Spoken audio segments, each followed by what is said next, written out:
Maverick News presents The Rick Walker Show. Defrag your mind.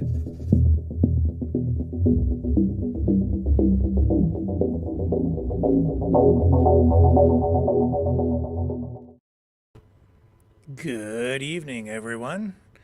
Welcome back to the Maverick News channel, where we have today's top news stories to talk about.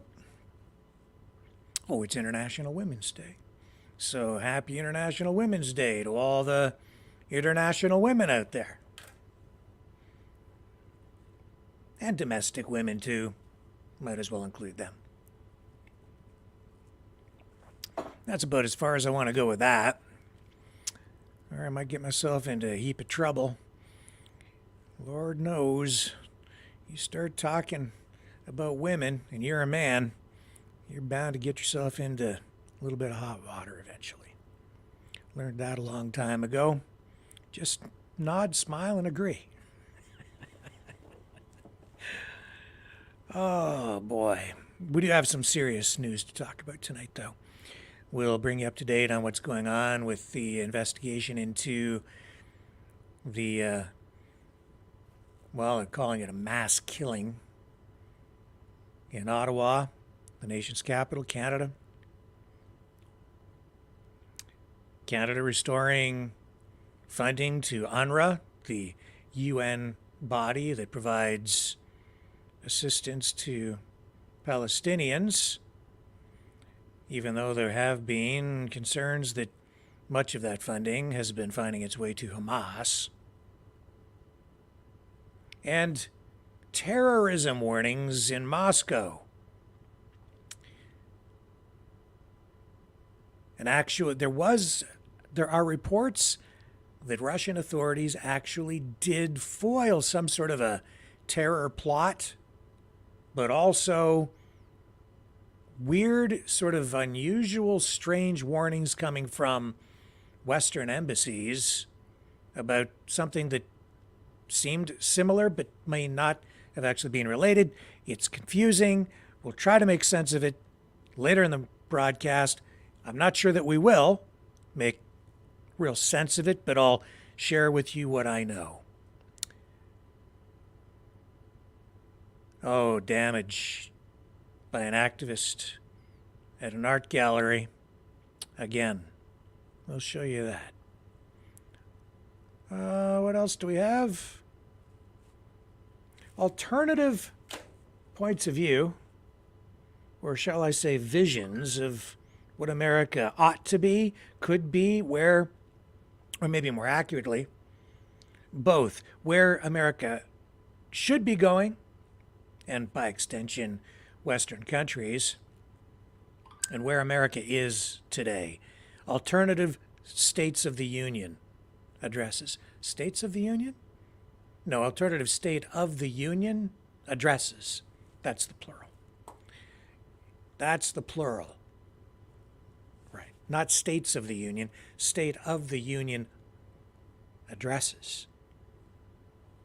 That's how you say it. I need to try to get my grammar correct.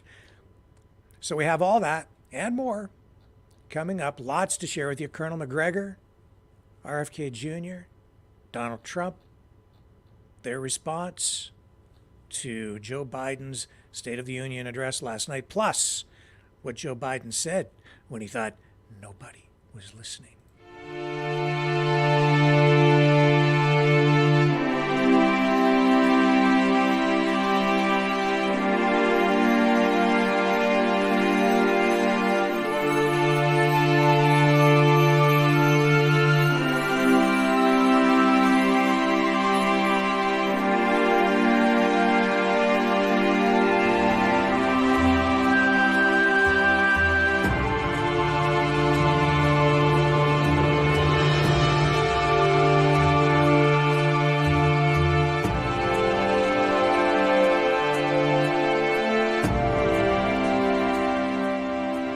Maverick News. The world is watching.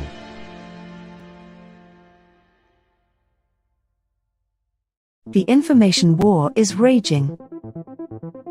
Truth without integrity is worth nothing. Maverick News. Because those who have power and those who seek it must be held accountable. The world is watching. Join our family of truth seekers. Donate today and add your voice to the chorus of Maverick Knights. Donate at maverickdonations.com. Truth. Integrity. It's the Maverick way.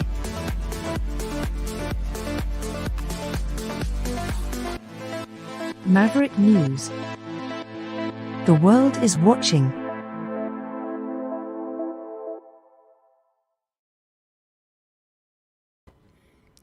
Last night during the State of the Union address, which we carried here live with commentary, there was a heckler. As this heckler was shouting at Joe Biden, I said, I can't make out what is being said. Well, we know now that the man who was heckling Joe Biden was the father of a Marine who was killed in that botched withdrawal from Afghanistan.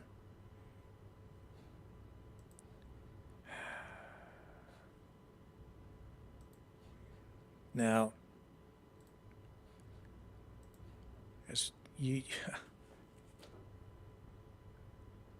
one can only imagine how painful it is to lose a son. It's not natural for parents to outlive their children.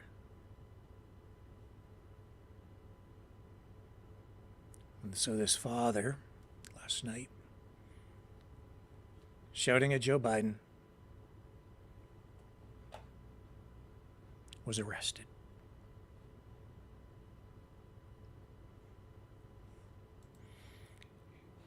Here's sort of what it looked like, I guess. Here's a perspective on it from this report. Billionaires. Amid all of that policy talk, you may have also caught this following moment. The father of a local U.S. Marine who was killed in that 2021 suicide bombing attack at Afghanistan's Kabul airport was arrested last night. And America is safer today than when I took office. Year before I took office, murder rates went up 30%. 30% they went up. The biggest increase in history. That man identified as Stephen Nakui. His son was Lance Corporal Kareem Nakui of Norco. Capitol Police said that Stephen Nakui was charged with a misdemeanor for causing a disruption.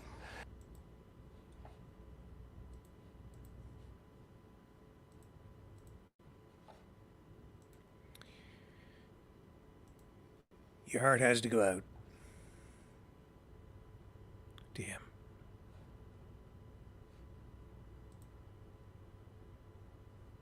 Joe Biden's vision of the future. Tax the rich. Talks about the economy and the great recovery and all these jobs that he says he's creating. He talked about Belvedere, Illinois, and how resurrecting a Stellantis automotive facility there by injecting billions of dollars in tax money is supposed to bring the local community back to life. It was a year ago that the Jeep plant there was idled. I hope they're right. I was talking to a good friend of mine today who has a pretty good handle on what's going on with the electrification of the auto industry. It's a big challenge. Our governments are all in on it. They're really rolling the dice. And if we don't win, we're really going to lose, and we'll all be on the hook for it. That's just part of the vision that Joe Biden shared in his State of the Union address. But tonight, we are going to share with you alternative visions. Now, maybe you have heard a little bit about what RFK Jr. had to say over the last 24 hours, or Donald Trump, or maybe even Colonel McGregor. Colonel Douglas McGregor has his own alternative State of the Union address. We're going to share all of those with you tonight and provide a little bit of analysis on that as well. Very important, I think, because it is an election year. Different visions for the future, and it is very difficult to know where to put your support, isn't it? It's hard to tell these days who the good guys are and who the bad guys are. Things seem to be shifting, too, in the political landscape. Can you feel it? It's shifting, it's moving. It's like a political earthquake going on out there. Just not sure how to get your footing. That's because everything is moving. At times it feels like history is repeating itself, and then at other times it feels like something completely new and different, doesn't it? One thing is certain, and that's that we have a lot of uncertainty. Should we start tonight? I'm going to go to the chat and ask you guys, do you want to hear from, who do you want to hear from first? RFK Jr., Donald Trump, or Colonel Douglas McGregor? Tell me, who do you want to hear from?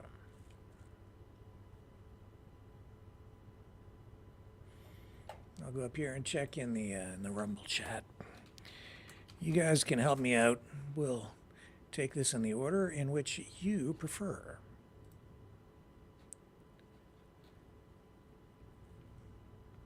Trump. Okay, he's first up. Rab777 says Trump. So Trump it shall be.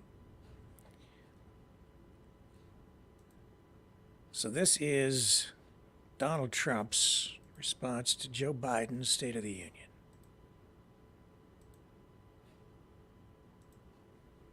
Are you ready? Let's rock and roll with Donald Trump. The run from his record and lying like crazy to try and escape accountability for the horrific devastation he and his party have created. All the while they continue the very policies that are causing this horror show to go. We cannot take it any longer as a country. Joe Biden's sad excuse for a State of the Union address aside, here are the facts. When I left office, we gave Joe Biden the most secure border in U.S. history. We gave him remain in Mexico, very tough to get, but I got it. Safe third agreements, the asylum ban, Title 42, 571 miles of border wall, rapid deportations, and much more. We had the safest border in the history of our country. As soon as he got in, Crooked Joe and his radical left lunatics deliberately dismantled each and every one of those policies that were so good, that gave us this best border. According to Tom Homan, according to Brandon Judd, the top people, they said it was the single best border we've ever had in recorded history. What's happened now is a horror show. The country, our country, is being laughed at all over the world. Over the past 3 years, Biden has actively aided and abetted the importation of millions and millions of illegal alien migrants and resettled them into your communities. At any time during the past 3 years, crooked Joe Biden, and he is crooked as you can be and the most incompetent president we've ever had, could have called off the invasion, but to this day, he is keeping the hordes of illegal migrants and illegal aliens pouring into the country. By the time his term is up, we could have close to 20 million people in our country. And we have no idea from where they come. We have no idea who they are. They have no identification. Many come from mental institutions. Many come from prisons.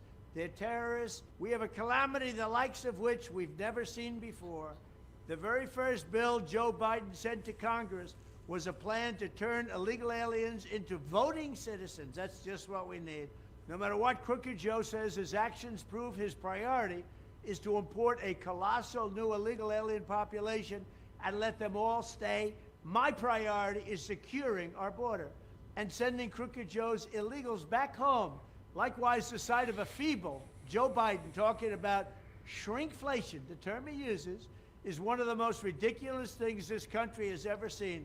Shrinkflation is just another way of saying inflation. It means that you're losing a lot of money because these people don't know what they're doing. It was all caused by Crooked Joe Biden and the people that surround him, and they are radical left Marxists and fascists and communists and socialists.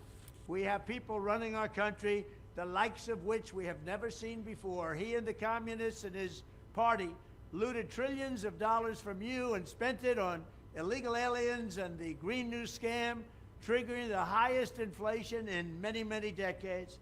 If your packages are getting smaller, that's the reason why, under my leadership, there was no inflation. We had the greatest economy in the history of the world. It's time to tell Crooked Joe Biden, you're fired.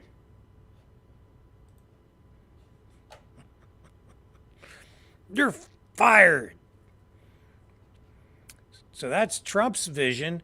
Immigration, border issue, economy.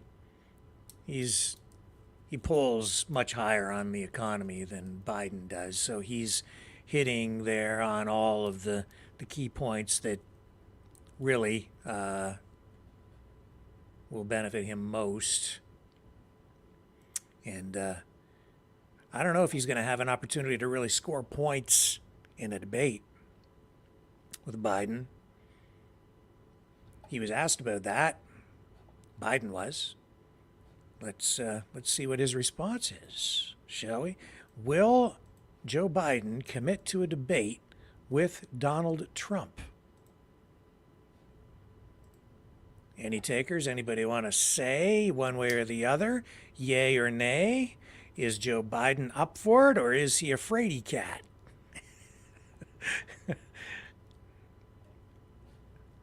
What do you guys think? I say he's a fraidy cat.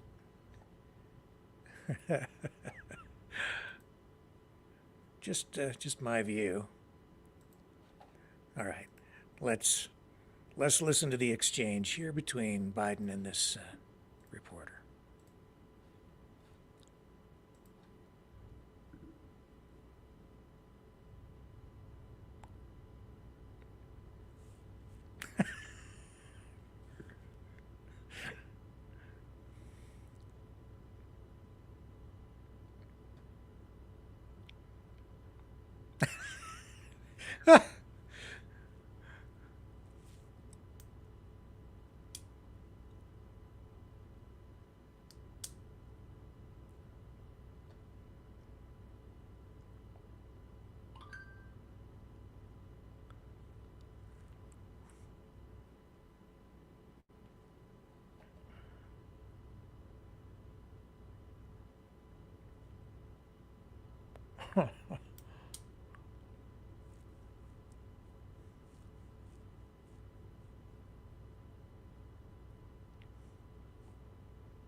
And he shuffles off to...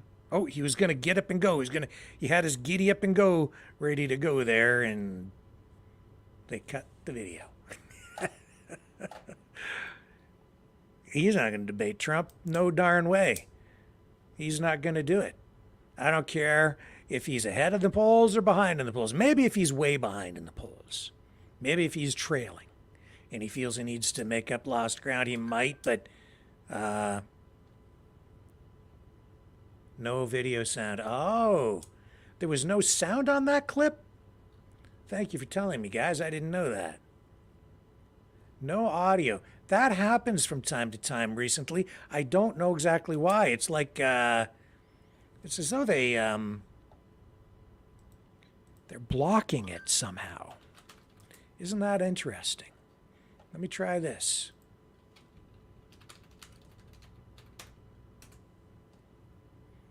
Let me see if I can pull it up over here. Here we go. Let's try this. Alternative source. And I'll just check in the chat. You guys tell me if you can hear it, because I can, but there's obviously something blocking the audio. That's the second time this has happened. Weird stuff going on, too, with our operation here. Last night, something shut everything down here for about, it was about 5 minutes. 4 minutes, maybe.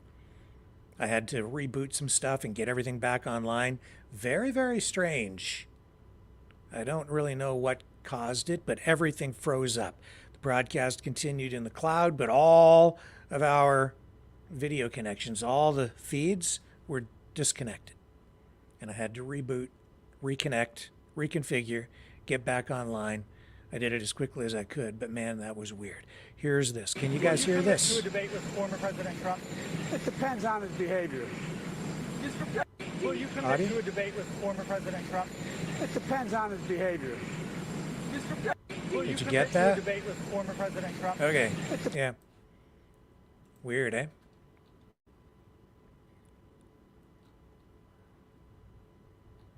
That's just the short one.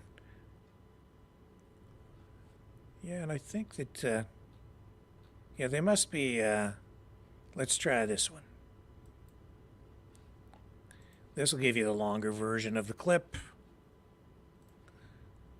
And you tell me again if you got the audio. Can you hear it? Will you commit to a debate with former President Trump? It depends on his behavior. Do you regret using the word illegal to describe immigrants last night, sir? Well, I don't regret it. Technically, he's not supposed to be here.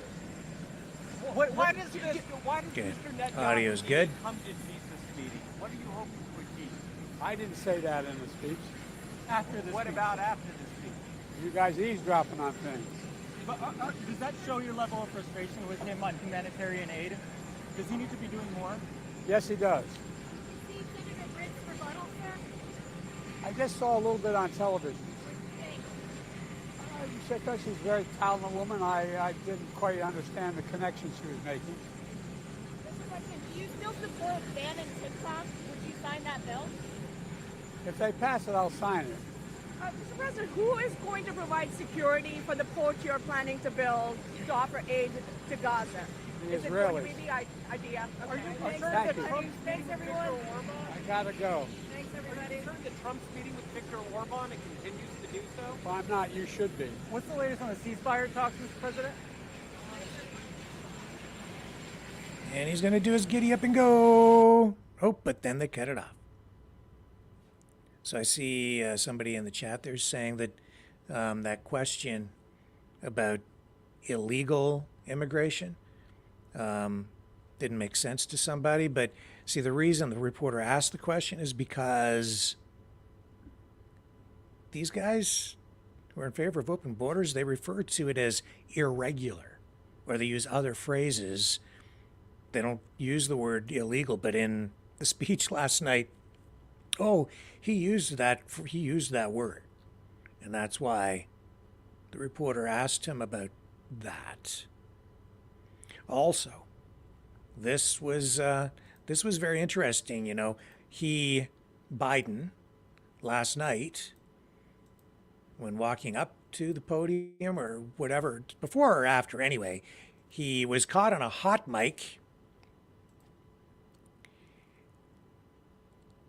saying that he needs to have a meeting, a come to Jesus meeting with Benjamin Netanyahu. Here it is here. Hopefully we get the audio on this. And this. And we're going to go back to these alternative State of the Union addresses from these other prominent figures. But check this out. Don't take this at face value either. Okay? Listen to it, and then I will comment.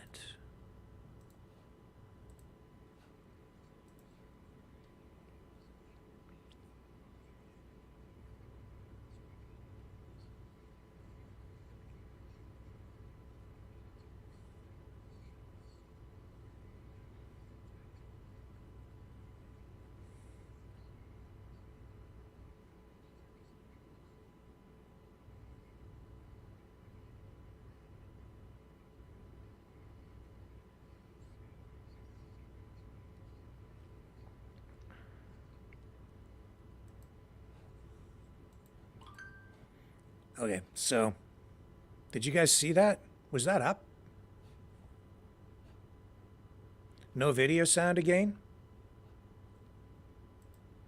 Again, no audio on that? Very, very odd. Okay. All right. He's on a hot mic there, and he's saying to these guys that he needs to have a come to Jesus meeting with Benjamin Netanyahu. All right? So the point being that these reports make it look like he got caught on a hot mic saying this without realizing that he was on a hot mic. Let me see if I can get it on another clip.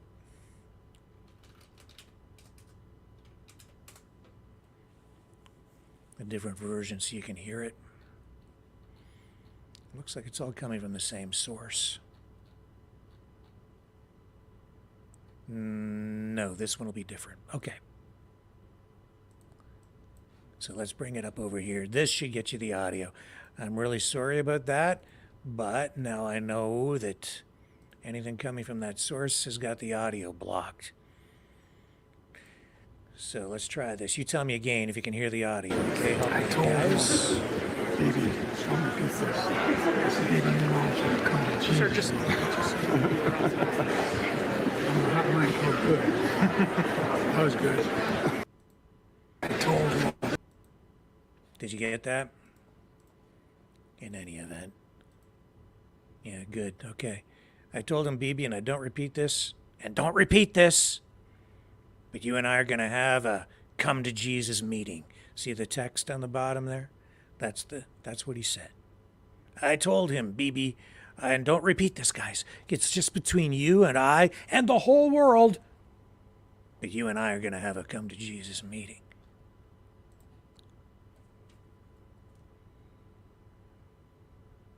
Oops. Accidentally on purpose spoke into a hot microphone. That was intentional. He was sending a message not just to Benjamin Netanyahu. No, that wasn't even for Benjamin Netanyahu. If he wants to talk to Bibi, he picks up the phone and he'll get him on the other end of the line. That message was for you. It's a PR thing. He has a PR problem. He needs to please both sides in order to win the election. He's backed into a corner politically. The U.S., Israel, they're losing the public relations game. Biden, being in an election cycle, needs to save face, needs to make it look like he's getting tough with Netanyahu, taking a stand, being, a man of moral conviction. No, that message was for you. He knew that mic was hot. That was planned. Who was standing there with him? Is that Antony Blinken? Is that Blinken? I can't tell. I think so. I think it is. I think that's Antony Blinken, standing right next to him. There's a guy who, if that wasn't supposed to happen, he probably would have like taken his hand and put it right over his mouth. No.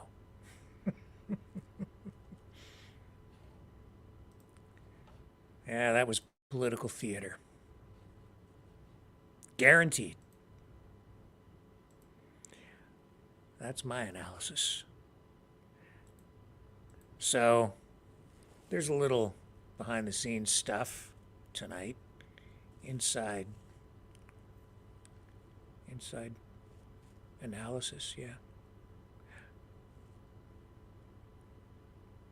That was Biden's vision of America today and for the future, delivered in his State of the Union, but other people see things a lot different. Now, some people said they wanted Colonel McGregor to go first, so we'll bring him up next here, because Colonel Douglas McGregor, heavily criticized by the current U.S. administration, the Biden regime. They're not very vocal about him. They kind of ignore him. But these days, Colonel McGregor is very critical of U.S. policy in general, as I'm sure you are all aware. Very critical of the U.S. And he has issued his own State of the Union speech. Let's bring up Colonel McGregor and listen to what he has to say.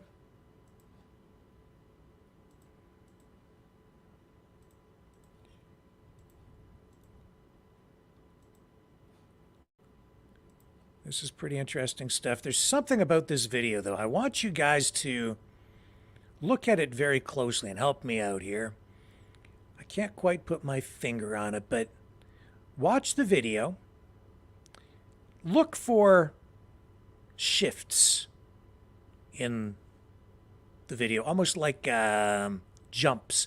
Not so much jump cuts, but jumps in the video registration. When I say that, I mean where look at where his positioning is, whether he's right up close to the camera or further back, or maybe just jumps for just a second digitally, one way or to the left or the right. At times it seems like there's something weird going on, and also pay very close attention to his eyes. Not that I want to, open a conspiratorial can of worms here, but there's just something about this that seems weird. It seems off to me, and I can't quite figure it out. But please take a look. Tell me what you think as well. Is there something weird about this video? It has a digitized feel to it. Something, I don't know what it is. Maybe it's the way it's produced. Can't quite figure it out, but it doesn't feel quite natural. Feels a little bit weird. Here he is. I am Colonel Douglas McGregor, combat veteran and former senior advisor to the Secretary of Defense under President Trump. As Chief Executive Officer of Our Country, Our Choice, I want to respectfully present an alternative view of the State of the Union. The Constitution, our nation's guiding light, mandates that the government promote the general welfare, a charge that obligates Washington to secure the basic necessities of life: energy, food, and shelter. Regrettably, the current administration is failing to perform these tasks. The current administration claims the gross domestic product is booming, but much of it comes from government spending and employment. The government share of gross domestic product in the United States today is 42%, including federal, state, and local spending. This outrageous share is similar to what it was in the Soviet Union in the late 1980s before the collapse. Rampant inflation stemming from this government. I'm going to stop there. I think it's shot against a green screen. Look at his eyes, too. We're over a minute into this, and he finally blinked. Isn't that weird? I don't know. Anyway, let's continue. He obviously has concerns about the state of the economy. Share of the economy makes it difficult for families to buy nutritious food. A dozen eggs, which could be bought for less than $1 in 2019, now ranges from $2 to $4 today. with price increases of over 100%. In the same period, a median household income increased by a mere 9%. High mortgage interest rates jumping from 2% to 7.5% in less than 3 years places the dream of home ownership out of reach for too many Americans. Our national security is compromised. Unstable supply chains leave many store shelves empty. Our power plants and manufacturing facilities lack key spare parts. Ill-conceived domestic policies result in job losses and homelessness. Jump right there. Did you see the that? pursuit of misguided foreign military intervention. Did you see that right in the middle of him speaking? It's not like, it wasn't even like a video edit, like a cut point. He jumped. There was a jump. That was weird to me. It's like a production thing, maybe. I don't know. Let's watch that little piece again. Sorry to interrupt, but it's creeping me out. Policies result in job losses and homelessness. Look at that. I don't know. I'm a video production guy, trained, right? So maybe I notice things like this. There's something weird about that. That's weird. And manufacturing facilities lack key spare parts. Ill-conceived domestic policies result in job losses and homelessness. Right there. Bizarre is what that is. I'm going to slow it down. Let's watch that in slow-mo. I'm sorry, I don't mean to like harp on this, but given the state of things right now where I can't tell if things are real or fake anymore, everything deserves extra scrutiny. That's just bizarre. It's just weird to me. Watch very closely. 0.25 times slow-mo. Watch for the... Right there. Did you see that?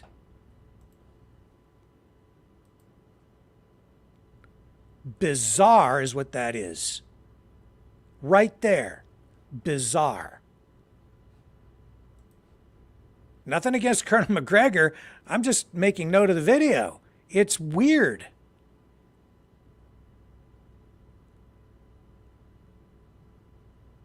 What is that?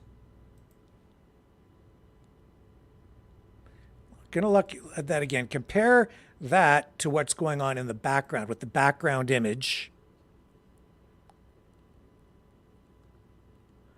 See, he moves, the background doesn't. And he's in the middle of saying something. Like the audio is still rolling, no glitch in the audio. There's something weird about that. That's bizarre. Like I said, I can't quite put my finger on it. I'm not sure exactly why that's happened.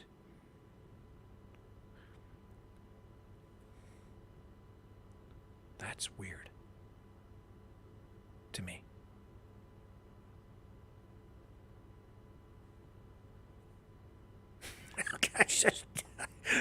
I don't know. And maybe the eyes, maybe it's just because he's reading off a prompter.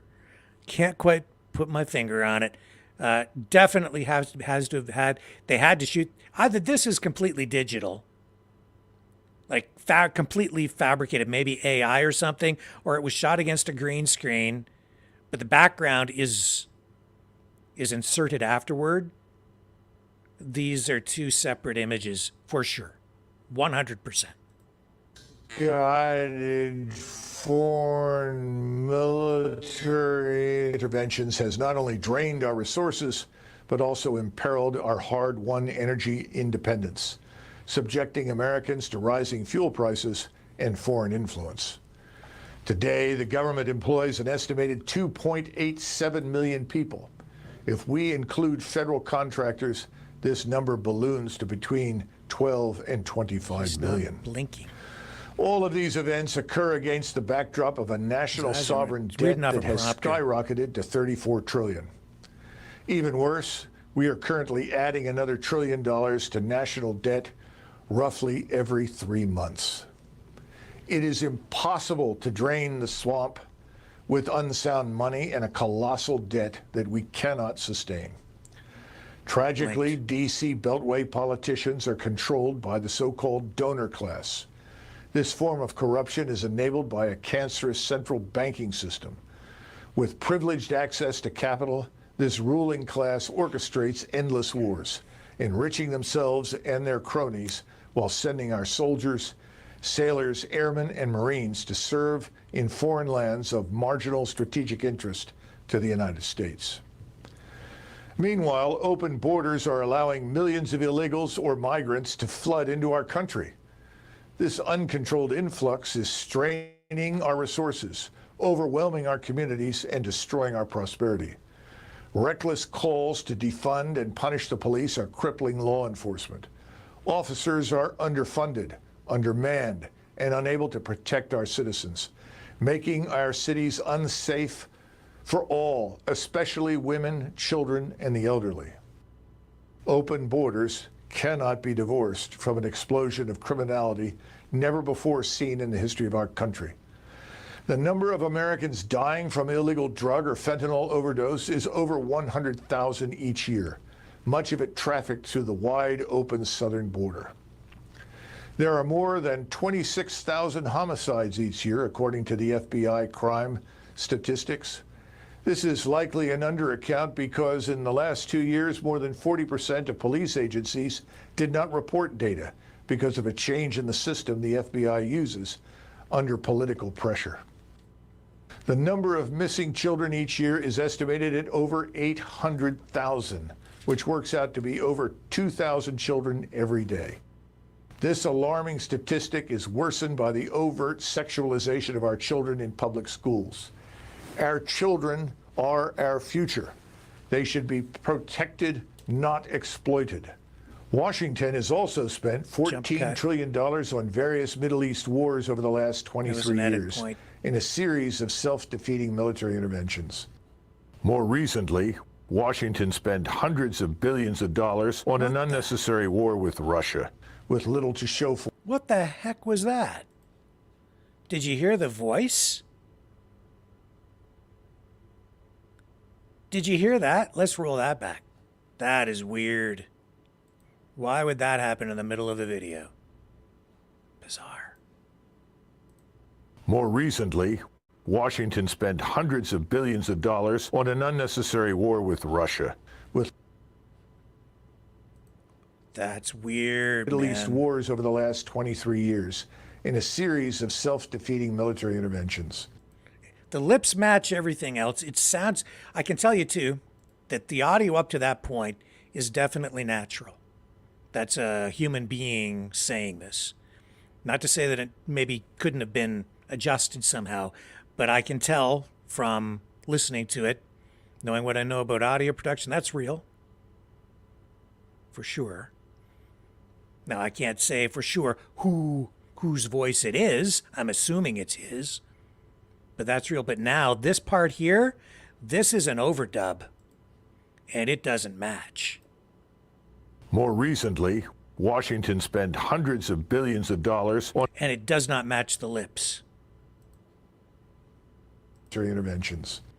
More recently, Washington spent hundreds of billions of dollars on an unnecessary war with Russia, with little to show for it except higher prices for millions of Americans. They've changed something. Necessary war with Russia, with little to show. Play back again. Middle East wars over the last 23 years in a series of self-defeating military interventions.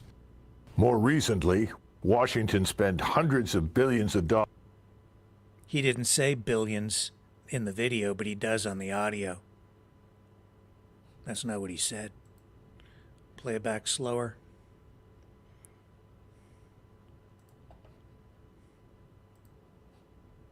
Recently, Washington spent hundreds of billions. Do you see there his lips? To say billions, the lips have to come together.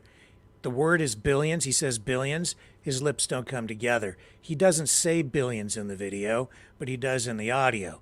Why? I'm not sure why, but it doesn't match. That is definitely an overdub. You can hear the difference in the audio. It's slowed down as well. I have an idea as to what has happened here. I have an explanation in my mind. You guys can mull it over in your minds, but that just adds to just to the creepiness of it for me. I'm sorry, Colonel McGregor, I'm sorry. Your video's creeping me out. No, I don't mean to take away from the message. I can't help it. But in this age of AI, I owe it to everybody to scrutinize these things. More recently, Washington spent hundreds of billions of dollars on an unnecessary war with Russia, with little to show for it except higher. And then they flip back to the other audio track there. Let's let it roll at normal speed again. Prices for millions of Americans at the supermarket and the gas pump. Trillions were also wasted in the aftermath of the engineered COVID disaster, enriching the laptop class, Silicon Valley, Wall Street, and big business, while American workers, small business owners, and independent contractors were destroyed. Jump. Trillions have been wasted on unreliable green energy, with metals mined in Africa and processed in China, while destroying American jobs and ignoring our domestic resources. The bottom line is the state of the union is not strong. In fact, it is fragile and deteriorating. The question before us is, where does America go from here? Consider the following actions that should be taken as soon as possible. First, we must secure our borders, our airports and harbors. Defending the United States and the American people must be our top priority in national defense. Second, unless the United States itself is attacked, we must avoid unnecessary conflict. Prosperity at home demands peace abroad. U.S. national security must not be hostage to foreign interests or their domestic agents inside the United States. Interesting. So he is really calling for the United States to exit NATO and ignore the NATO agreement, which says an attack on one is an attack on all. That's really what that is. That's an anti-NATO message. Just letting you know. And that's a huge departure, especially given that it's the United States that basically is the head of NATO. Right? Let's just back it up a little bit, pick it up, and let that roll again. Listen to that. That's huge. Not coming right out and saying it in those words, but that is what the message is. U.S. national security must not be hostage to foreign interests or their domestic agents inside the United States. Third, we must restore. He's saying that the United States has been infiltrated, the government has been infiltrated by agents from outside the United States. I wouldn't necessarily disagree with that. I would say that some of these politicians that are in place are corrupt. Newsflash, old news. Yeah, it's a problem. It's a problem in Canada too. And that's why I keep saying, the problem isn't so much the system itself. I think the system in many ways is what's protecting people.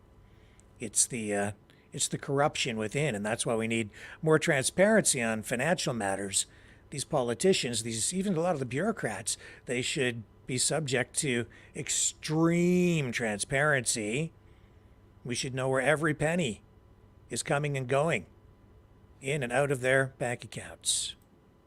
For the rule of law inside our country, we must remove activist judges who fail to uphold the Constitution and who release violent criminals and illegals into our country. It is time to revisit the practice of judicial appointments for life. Fourth, an effective American military establishment demands merit-based selection and promotion.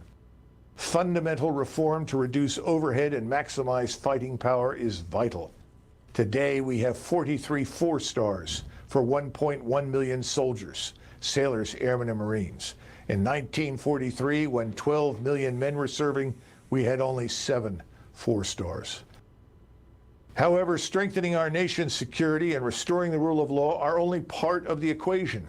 We must also focus on revitalizing our economy and harnessing American innovation to secure our prosperity for generations to come. We must restore energy independence to America as soon as possible, with a mix of resources including natural gas, nuclear, solar, and wind. We must reinvigorate American agriculture and incentivize family farmers and producers. We must outlaw foreigners and vulture capitalists from buying American farmland, securing access to food and our national independence. We must repatriate advanced manufacturing to the American heartland, maximizing the use of 3D printing, artificial intelligence, and robotics. To staff these jobs for the future, we must make public education a path to employment.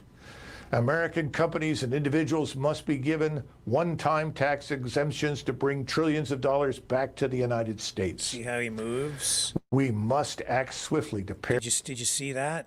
Like the moving in and out. He moves, background doesn't. That's shot against a green screen, or it's entirely generated digitally. I think it's just against a green screen, and they're moving in and out on him. It gives it this creepy effect. Maybe there's something else going on as well that I'm not picking up on, but the whole thing just feels artificial. Tear down the staffing of federal government agencies. Elon Musk eliminated 70% of woke staff at X, formerly Twitter, with no loss of site performance. We can do the same with our bloated bureaucracy. We must audit the Federal Reserve. They have failed in their mandate to maximize employment and maintain price stability. Lastly, cutting spending will not arrest the destructive impact of the national sovereign debt. We must restructure the debt to regain productivity and financial stability. Ultimately, we must reclaim our birthright as a free and sovereign people. We must restore the American dream for generations to come. We must renew our faith in our country. It is time for a course correction, ladies and gentlemen, a return to principles that have guided our nation through its darkest hours. We must recommit ourselves to the ideals of representative government, where the elected officials are truly accountable to the people they serve. Elected officials and bureaucrats who put foreign interests over American ones must go. Our nation's future depends on our unity and resolve to put America first. Only through such a renewed commitment can we restore the promise of a nation where every citizen has access to affordable energy, nutritious food, and secure shelter. The self-styled ruling class of globalist elites must not be allowed to enrich themselves at the expense of the American people. My fellow Americans, the road ahead is arduous, but our cause is just. Our cause is the return of prosperity at home, equality before the law, and peace abroad. Let us march forward, united in our pursuit of a more perfect union where the blessings of liberty are shared by everyone. God bless you, and God bless the United States of America. Join our movement at ourcountryourchoice.com and be part of the future to save America. Thank you. So pick that up again. And God there it bless is. the United States of America. Join our movement at ourcountryourchoice.com and be part of the future to save America. Thank you.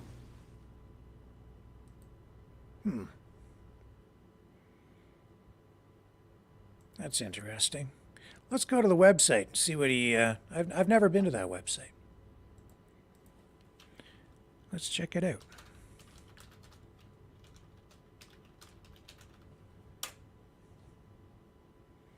Here it is.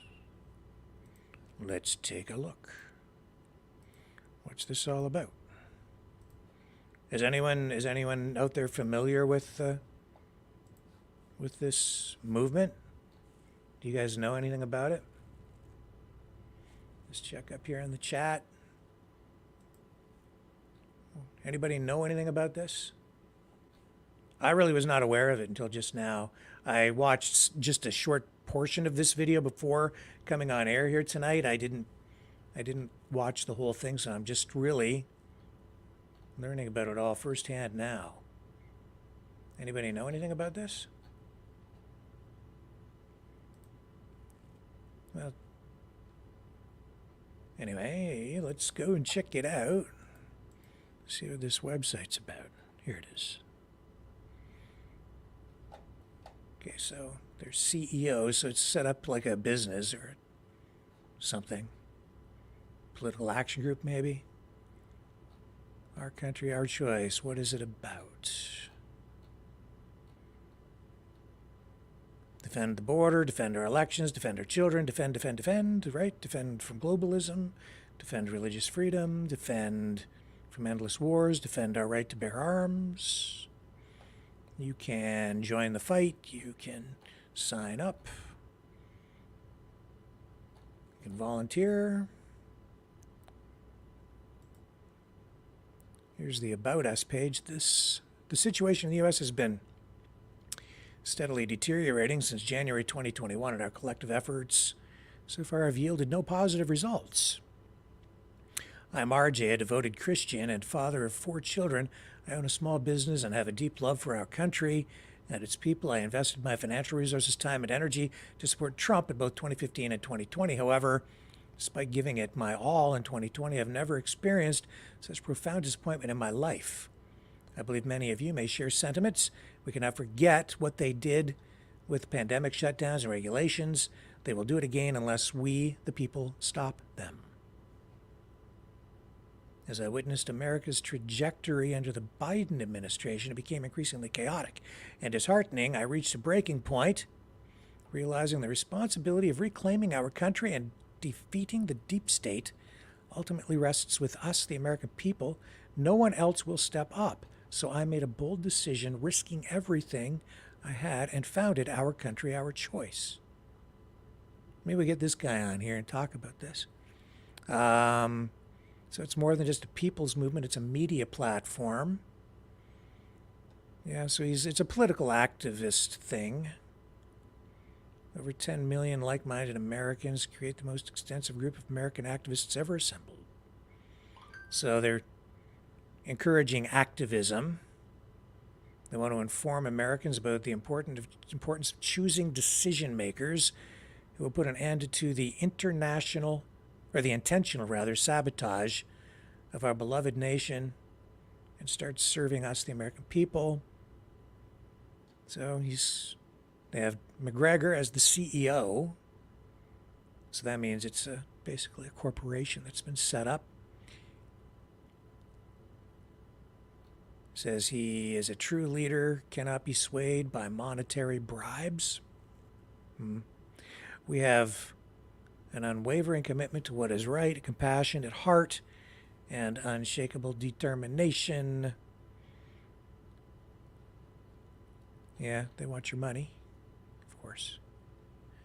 And defend the border, defend elections, defend the right to bear arms, endless wars. Let's see what they say about the wars. Yeah.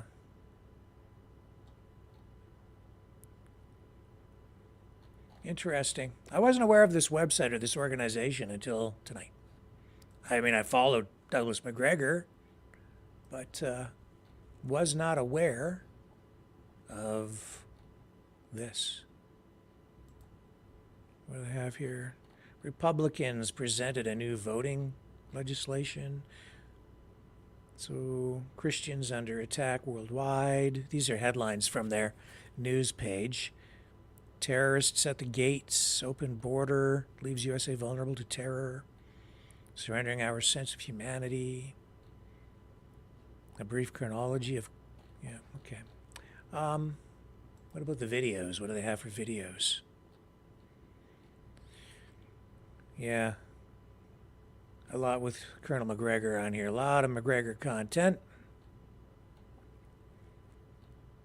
Yeah, just videos reinforcing the talking points, the issues that they like to highlight, I guess. Well, there you go. There's something else you guys can check out on your own time in more detail. Pretty interesting. What did you think of that video, though?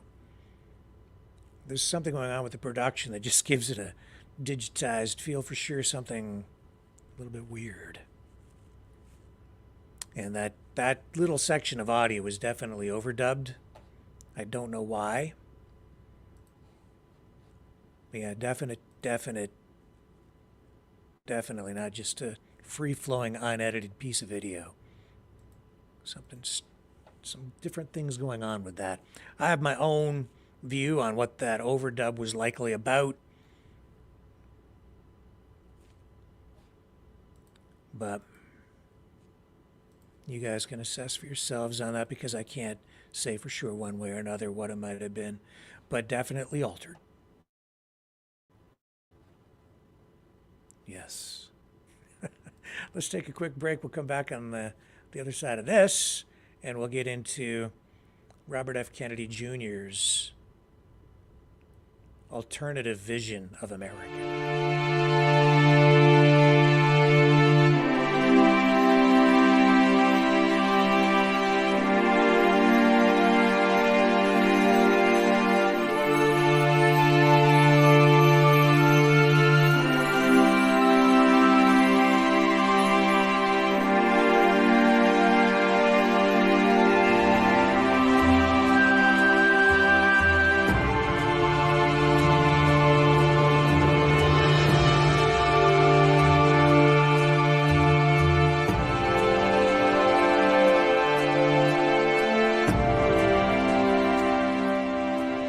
Maverick News.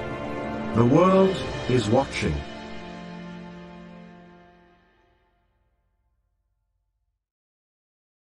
So last night you have Joe Biden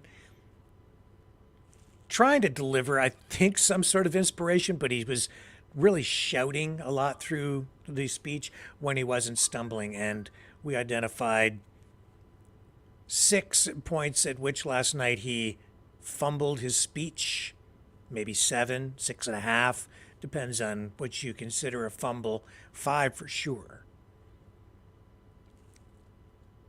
And a lot of negativity focused on in his speech, but he tried to focus on a lot of positive things, or that he claims are positive.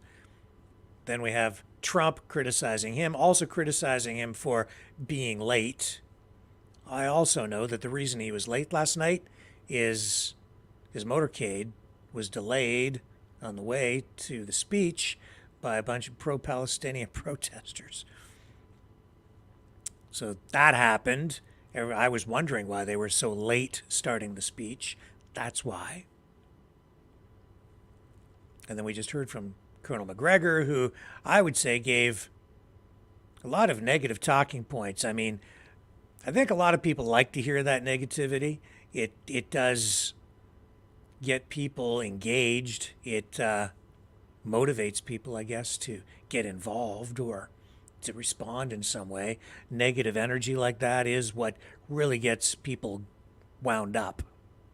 So he certainly hit those talking points. I didn't really hear anything positive in it toward America other than, we need to fix these problems.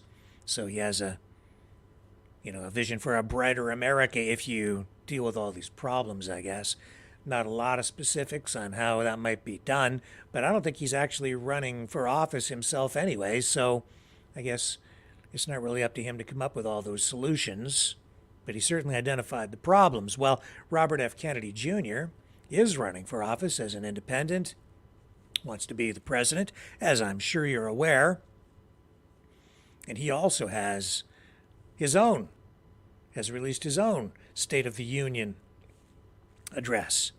Let's pick that up now, and I think you'll find that what he calls for here, or his message here anyway, is somewhat more positive, and I think that's what he's really trying to focus on, is a little bit more positivity than some of these other guys. I'm Robert F. Kennedy Jr., and I'm running as an independent candidate for President of the United States. I grew up in an America that seemed to have achieved its promise as an exemplary nation. Modern democracy had spread from one nation, ours, in 1776, to 6 by 1865, and to 190 by the 1960s. We had become the city on the hill. We were a moral authority around the globe. Our government, institutions, our Congress, the court, the regulatory agencies, and even the American press were renowned for their integrity, and they were revered worldwide. Other nations wanted our American leadership. They knew the difference between leadership and bullying, which is something our current leaders seem to have forgotten. We were the template of liberty, proof that for a country to thrive, its people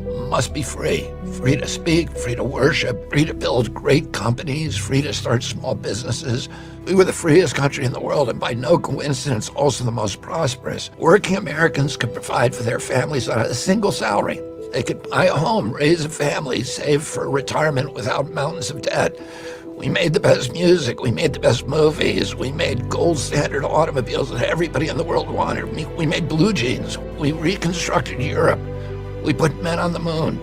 We're the world's healthiest, best educated children. Our productivity, ingenuity, our can-do spirit were the envy of the world. We had confidence in our strength, our capacity, and the limitless potential of our country. Yeah, we had serious racial and environmental problems, but in the heady days of my youth, the environmental movement and the civil rights movement were picking up steam.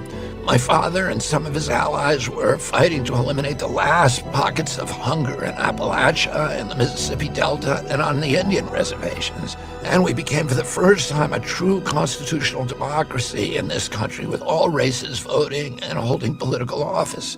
Other countries aspired to be like us, and our children grew up proud of their passport, proud of their flag. My uncle, President Kennedy, left us a legacy of peace and the hope of ending the arms race and winding down the Cold War. Those were the traditions of freedom, prosperity, and peace that my father, my uncle, and Martin Luther King Jr. were striving to protect and advance. In the half-century since their deaths, we've lost touch with that vision for our country. And I want to tell you right now that we can still restore that America, the America that almost was, and yet may be. But we have to start by being honest with ourselves. Neither my uncle nor my father would recognize the version of America that we have today. We become a nation of chronic illness, of violence, of loneliness, depression, and division, and poverty. Our great cities are becoming tent encampments. Modern-day Hoovervilles filled with undocumented immigrants and dispossessed Americans and people living in their cars, plagued by mental illness and addiction and despair. Our border has come under the control of criminal drug cartels that traffic in desolation and fentanyl, and in busloads of desperate human beings. Our children are drowning in a crisis of alienation, of dispossession, and complete disconnection from their communities. We've lost far more of our young people to drugs in the last decade than in the 20-year Vietnam War. We've printed 9 centuries worth of money in a little over a decade and spent $8 trillion on regime change wars. Those wars have made America less safe, our country less strong, and the world far less stable, while sending prices through the roof as our infrastructure falls apart. Tens of millions of young Americans no longer even dream of owning their own home. What happened to America, the land of opportunity, where you could be sure that if you worked hard and played by the rules, that you would have a decent life? All the new wealth of the last generation has gone to the billionaires and to transnational corporations, while our tattered middle class, our infrastructure, our industry have been hollowed out from the inside. Instead of promise, we've left our kids sick and drowning in debt. The public debt has gone from about $5 trillion under President George W. Bush to $34 trillion today, and U.S. household debt is at a record high of $17.3 trillion. If you include discouraged workers, our true unemployment rate is 23%. Young parents face housing, grocery, and childcare costs that are unaffordable. Too many Americans are living bleak and hopeless lives, dreading the one medical emergency or the car repair that will tip them over the edge into homelessness. We rank 40th globally in our people's health and wellness. Out of the richest countries in the world, the United States is 35th in child poverty rates, just above Mexico. We rank 36th in literacy and 45th in press freedom. We have one of the highest cancer rates in the world, and our life expectancy now ranks 59th according to the World Bank. That's right behind Algeria, which spends less than 1/30th per capita of what we spend. But even these grim figures hide the full picture of our dire health crisis. We now have the worst health outcomes in the rich world, the highest maternal mortality rates, the highest number of gun deaths per capita, and the highest number of teen pregnancies. We lead the world in obesity and chronic disease. According to CDC, 60% of Americans have at least one chronic condition. When my uncle was president, only 6% of Americans had chronic disease. And all of these plights fall heaviest on our young people. 4 in 10 of them suffer depression, and half of them have considered suicide. 1 in 10 has anxiety, 1 in 10 has ADHD, 1 in 5 is obese. It's time for us to say enough is enough. We were once a free and thriving nation, the healthiest and strongest in the world. What we once were, we can be again. How do I know that? It's because everywhere I go in this country, I see a profound determination among Americans to heal. We might have become the sickest country on earth, but we also have the most ingenious healers, both inside and outside conventional medicine. We may have sky-high levels of depression and addiction, but we also have innovators who have opened up new frontiers in recovery. We have some of the world's most depleted agricultural soils, but also some of the world's most innovative and energetic regenerative farmers. We have serious economic problems, but we also have the brightest and most ambitious entrepreneurs. We face hunger and homelessness, and yet we meet it with the highest philanthropic rates in the world and bottomless kindness and compassion. We may be on the mat today, but we can be on our feet and happy and healthy and strong again with good leadership tomorrow. Our people and our system were built for resilience. And here's the most important thing I want to tell you about the state of our union. Our nation seems more divided than ever, but Americans everywhere want to heal that divide. Our nation has become artificially divided by political forces that can survive only when we, the people, are at war with each other. People are tired of being manipulated by fear. We learned that lesson during COVID. We recognize that the same techniques of manipulating fear are being used by elites today to corral us into voting for one political candidate or the other. Americans are tired of these dire warnings that to preserve democracy itself, you better vote for our guy. I can tell you that in every state of this union, people are rejecting fear-mongering. 80% of Americans say they don't want to be forced to choose in this election between the lesser of two evils.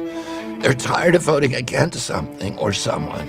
I see it in the crowds of mixed Republicans and Democrats and independents who attend my rallies, that a growing number of Americans are rejecting divisiveness. They're ready to unite, to rebuild this country, and to fulfill the promise of the America of my youth. They're ready to vote for something and for someone they like, for someone who represents hope and healing, or someone with an inspiring vision for America's future, for a future that they can believe in. So that's the State of the Union that I want to bring you today. It's a nation that hungers to heal. It's a nation ready to face reality, to rebuild, to end the forever foreign wars, to clean out the corrupt Washington establishment, and to turn again toward peace, freedom, good health, and prosperity. When we unite in that vision, we're going to be unstoppable. Thank you, and God bless you.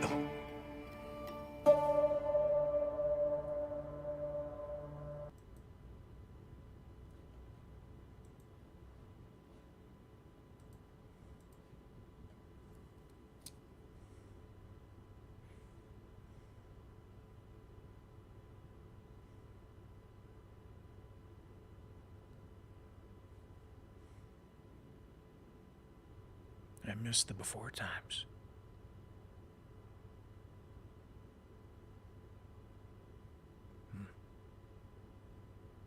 I had not watched that until just now.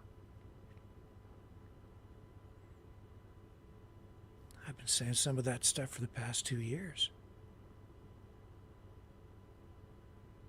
Tired of these guys telling us what they're against and just talking about how bad things are. They're saying, follow me, because that sucks over there. Everything's terrible. Follow me. And I say, Well, where are you going? Well, it's time to fight. What are you fighting for? And I haven't been getting any answers to that. I know what I want. I want my country back. I think he does too. Long shot, independent candidate. Positive message, though. Highlights the problems, but he talks about solutions. Not bad. Not bad.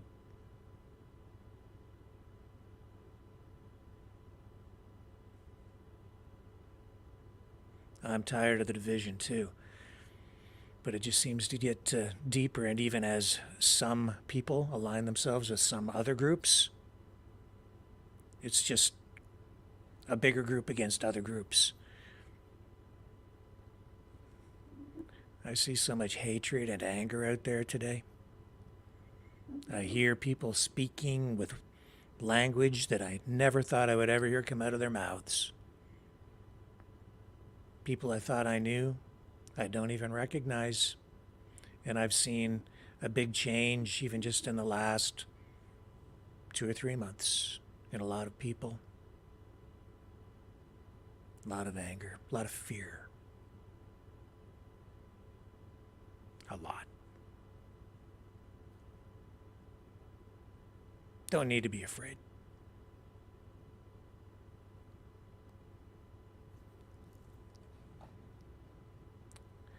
I believe in the country and I believe in the people. Don't believe so much in these politicians and the bureaucrats.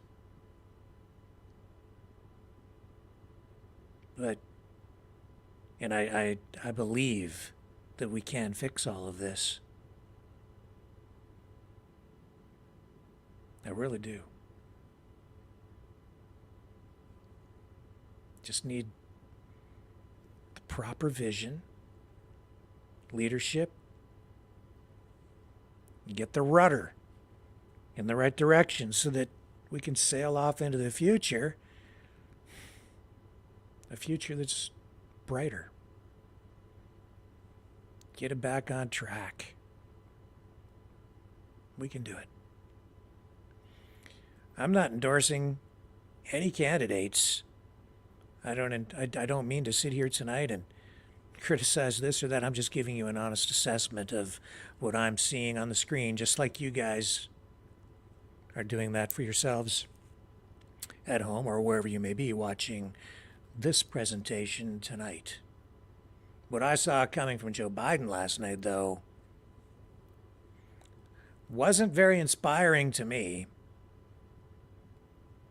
and pretty clear that he was fudging the facts. Trump, I don't know. Doesn't feel anything like his first run at the presidency. It feels a whole lot different. It looks different. I see different people around him. I'm not sure what to make of it at this point. Good or bad, I just know that it feels a whole lot different.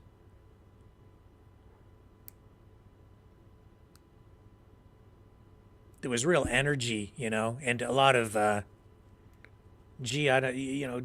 was like he just was on a roll the last time, Maybe it's just because he's bringing all this old political baggage with him from his actual presidency, and then all the lawfare that has been leveled against him. The first time around, it just looked like he was just discarding his political opponents left and right and couldn't lose. He was just on a roll. The second time around, the last election, certainly felt a lot different. We had just come through that pandemic, and that election, my goodness, we'd never seen anything like that before. Not quite like that. And the outcome, just divided the country even more. It's never been so divided, I don't think, since the Civil War. God help us. I hope we don't end up there again. And here I sit in Canada, but I see the same kinds of political division up here. It's very much the same. In a Canadian way, it's volatile up here too. And we're getting into an election cycle as well.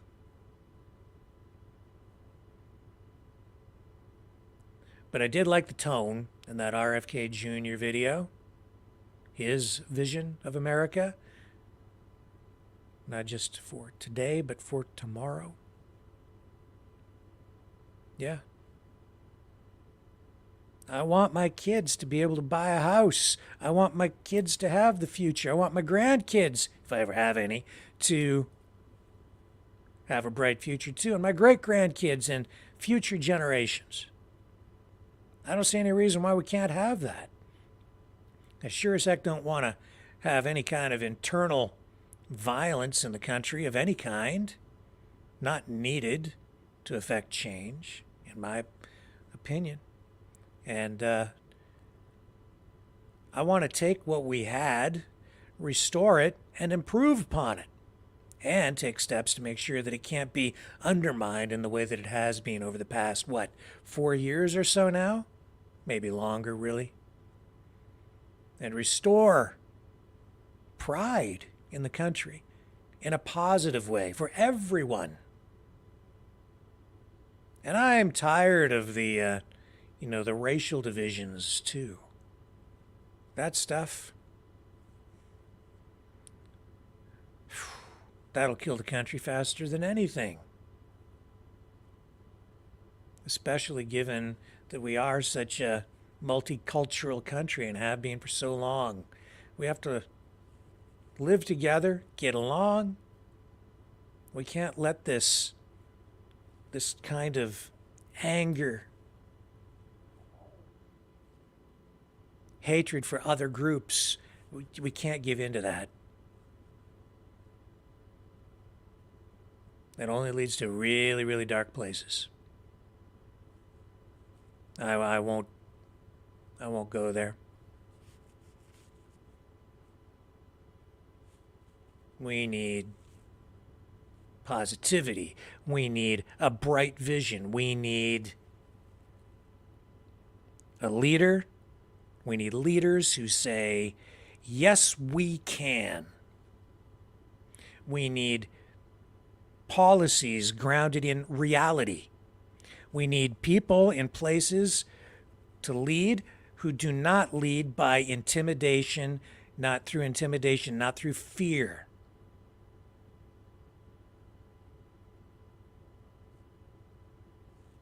We need vision for the future. We need to say, yes, we can create jobs here, good jobs. Yes, we can restore our manufacturing base. Yes, we can restore the economy. Yes, we can provide prosperity for everyone.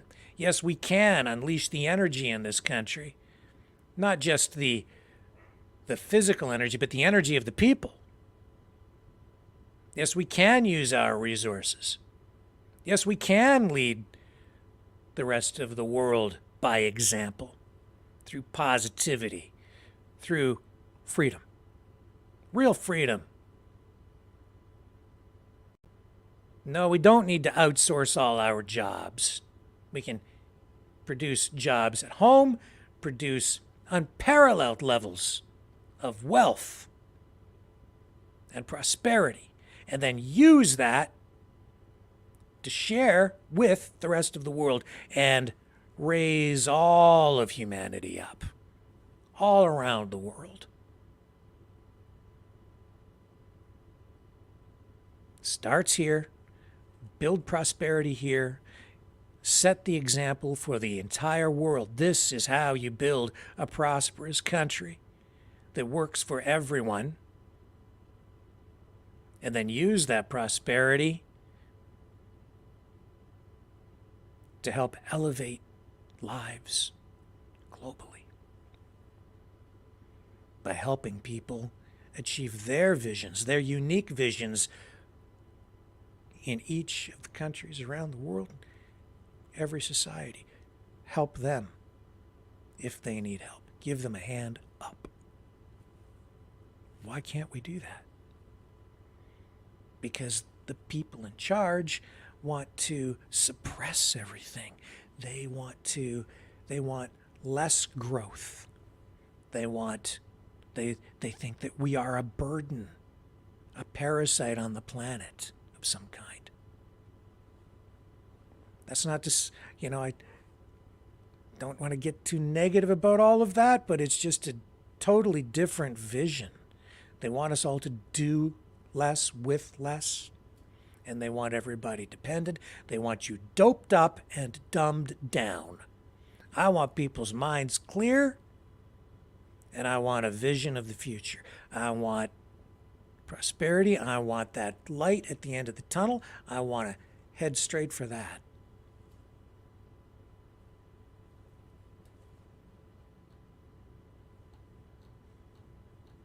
I don't even think it's that hard. If we could just get these crazy people out of the way. We're running everything, like I've said. The lunatics really are running the asylum. Vote them out.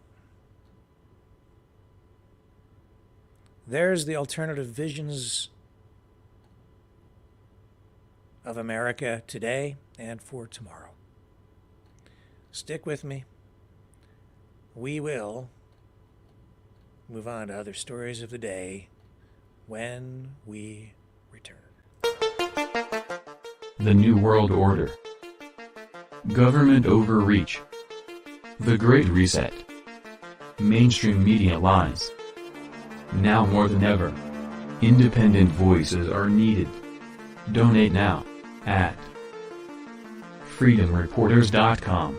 That's freedomreporters.com. Maverick News. The antivirus program for your mind.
Maverick News. The world is watching. Okay, I almost hate to get into the other news of the day because I don't want to get into anything too negative, but, what are we going to do? It is what it is. So we talked about the debate thing, and I don't think that that's going to happen between Biden and Trump. What else? Oh, there was all this talk about a terror warning in in Moscow rather. Honestly, it's like there was stuff definitely going on over there. The United States, I guess, or the U.S. Embassy there issued a warning to stay away from like large crowds, saying there was warnings over the next 48 hours of like an imminent attack, terrorist attack in Moscow. Now, it's my understanding from information that was sent over to us here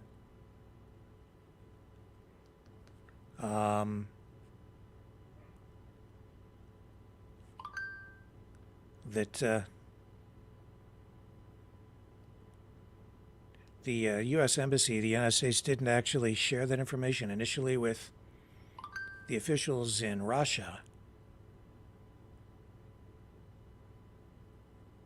Let me just bring up the notes that were sent to me. So, yeah, Kevin sent a little bit of information here to me today too, plus some other stuff that I was picking up here and there. It says the Russian Federal Security Service said that it did neutralize an Islamic State terrorist cell that had been preparing an attack on synagogues in Moscow. So, anti-Jewish terror plot in Russia, defused, foiled by the Russian Federal Security Service. Now, it appears that this is unrelated to 3 U.S. and U.K. embassy announcements warning people about a possible terror strike in Moscow or area.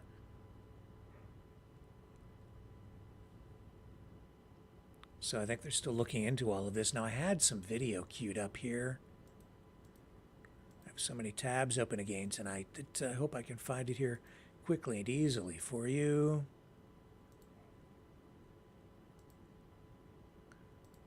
So there is video of here it is here. Now, some of this footage may be graphic, so I just warn you, you may not want to look at it. But this is video showing what happened when Russia discovered this terrorist cell in Moscow. Some conflicting reports about whether this is related to the U.S. Embassy warning or not. Now, the word that I was getting earlier today is that this seems to be something separate. There are other media reports out there suggesting that this is connected. Apparently, 2 terrorists were killed when Russian police went into this place that was being used as some sort of a headquarters or a hideout in Moscow by these terrorists, is what they're being described as. And then, yeah, again, here I'm seeing that this is not what the U.S. had issued its warning about. So this is something separate. So let me just show you what we've got here. And again, I caution you, the video here may have images that you are going to find disturbing, so please exercise caution here. So there's the residence or the home involved in this raid.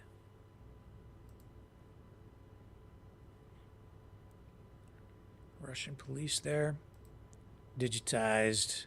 Those would be where the bodies were. Guns.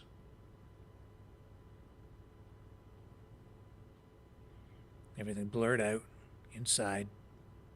I'm amazed, actually, that we're getting these images.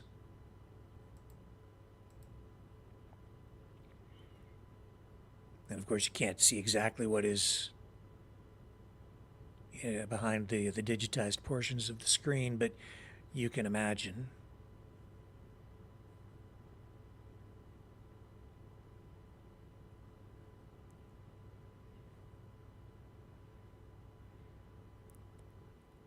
Some sort of a map.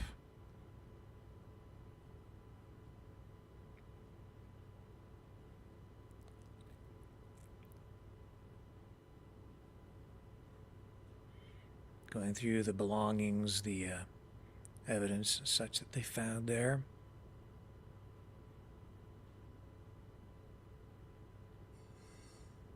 Looks like that could be a material used to produce explosives of some kind.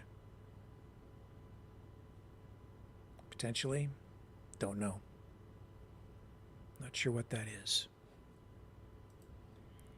So that's the video that we had coming out of there. Now, beyond that, what's going on with these warnings coming from Western countries, the UK and the United States? And there are allegations from some authorities in Russia that there might be some American involvement in this. I don't know, but this is politics, right? So take it all with a grain of salt all the way around, especially these days. So there was all that going on today. Laura Trump also has been elected the co-chair of the RNC, and I guess that was unanimous. So there's something to take note of. Keeping it in the family, Donald Trump.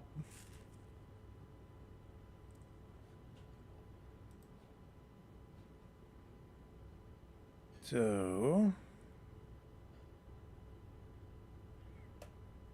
yeah, and just notes here, some people sending me some information too about that Our Country, Our Choice organization.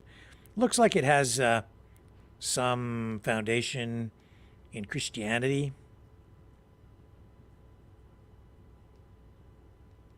And started sort of as a grassroots thing. Again, I'd like to learn more about that. Maybe we'll have some success in getting a spokesperson for that organization on the program. Also, it's like I've said, no good deed goes unpunished, right? The U.S. and some other countries dropping aid into Gaza with pallets on parachutes. I'm sure you've seen the video. Well, tonight, as you may have already heard, I don't know, there are reports coming out saying that the food drops have killed people. Apparently, the United States is being criticized now for killing people by dropping food on them. Now, in fairness, I guess a parachute didn't open properly and one of the pallets fell to the ground, and there are reports saying that as a result of this, 5 people were killed in Gaza.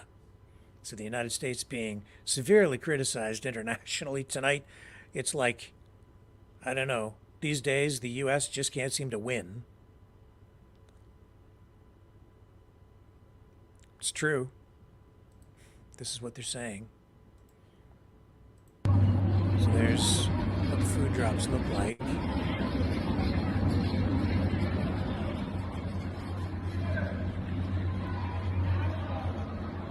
And those criticizing, and there, see, 2 of them, the parachutes didn't open properly. 2 of them plunging to the ground. They say 5 people were killed as a result of that.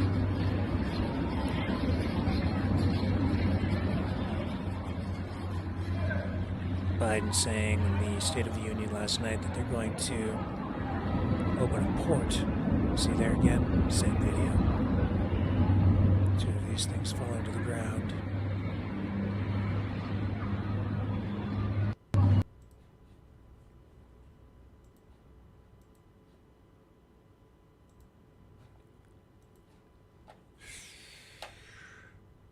Then I showed you the video the other night of just that one guy. It was just one guy.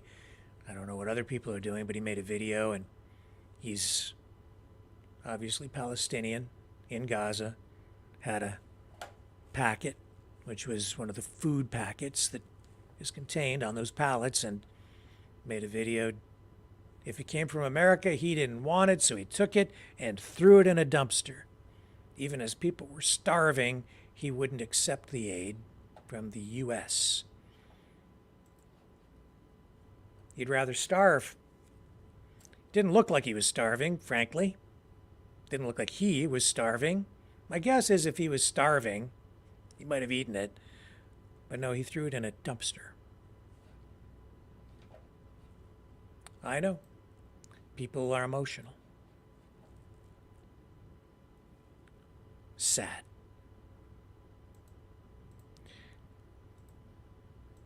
Canada is restoring funding to UNRWA. That's the United Nations organization that provides aid to Gaza. It has been on pause.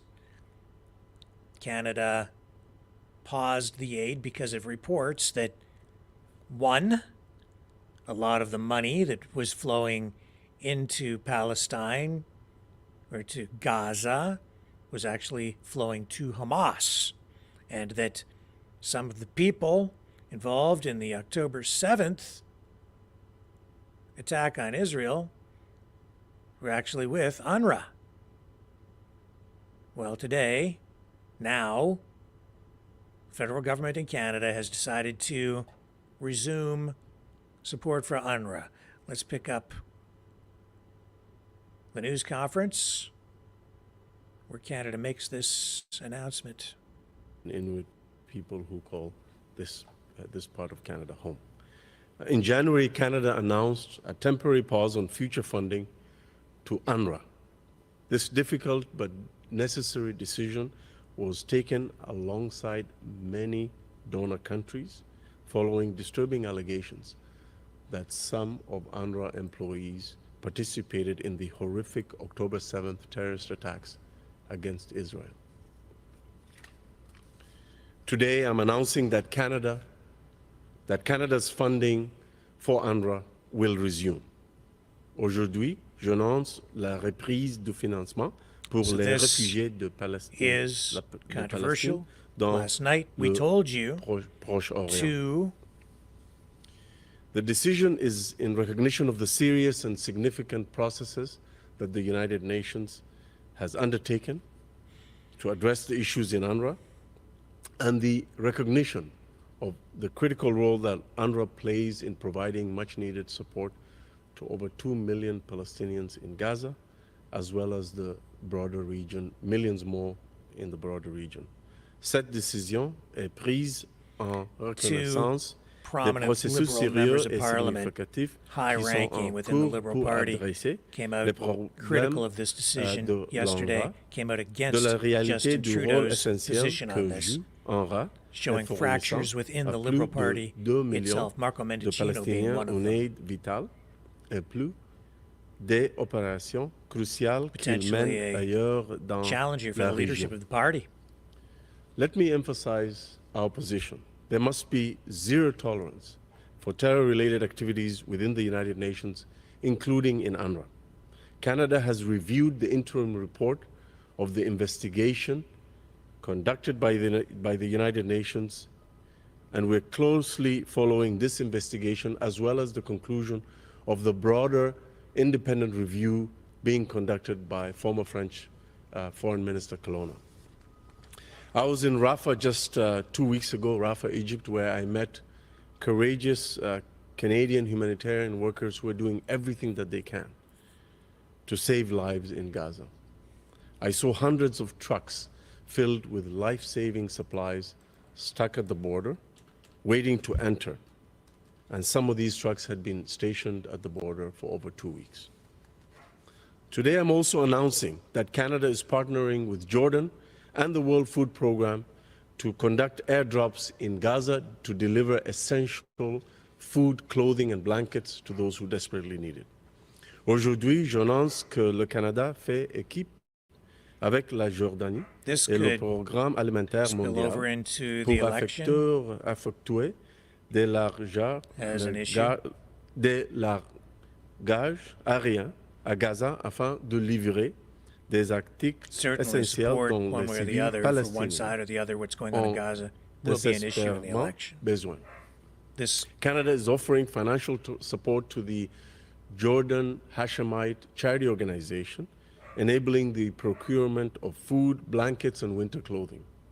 I was in Jordan yesterday, and I saw these essential goods being loaded into planes destined for Gaza. We've also in the past allocated substantial funding to the World Food Programme, and through them, we will be supporting the airdrops of Canadian-funded supplies into Gaza. In addition to that, today I'm also announcing that the Canadian Armed Forces will be providing over 300 cargo parachutes from the Canadian Army Advanced Warfare Center in Trenton to the Royal Jordanian Air Force to assist them in conducting airdrops in Gaza.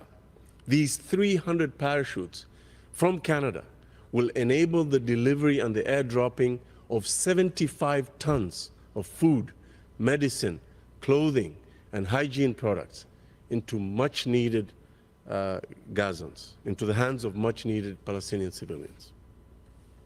Canada continues to call for compliance with international humanitarian law with respect to the allowing of unimpeded and significant aid to go into Gaza. We continue to call for the immediate release of all hostages. We condemn Hamas for its actions, terrorist actions on October the 7th. We call for an immediate ceasefire, and we call for much more assistance to reach Palestinians in Gaza through many different means. Lives are at stake, and this support simply cannot wait. Canada is using every tool possible to get more aid into Gaza to those who desperately need it. We will simply not stand by, and we will not let up in our efforts. Thank you. Merci beaucoup.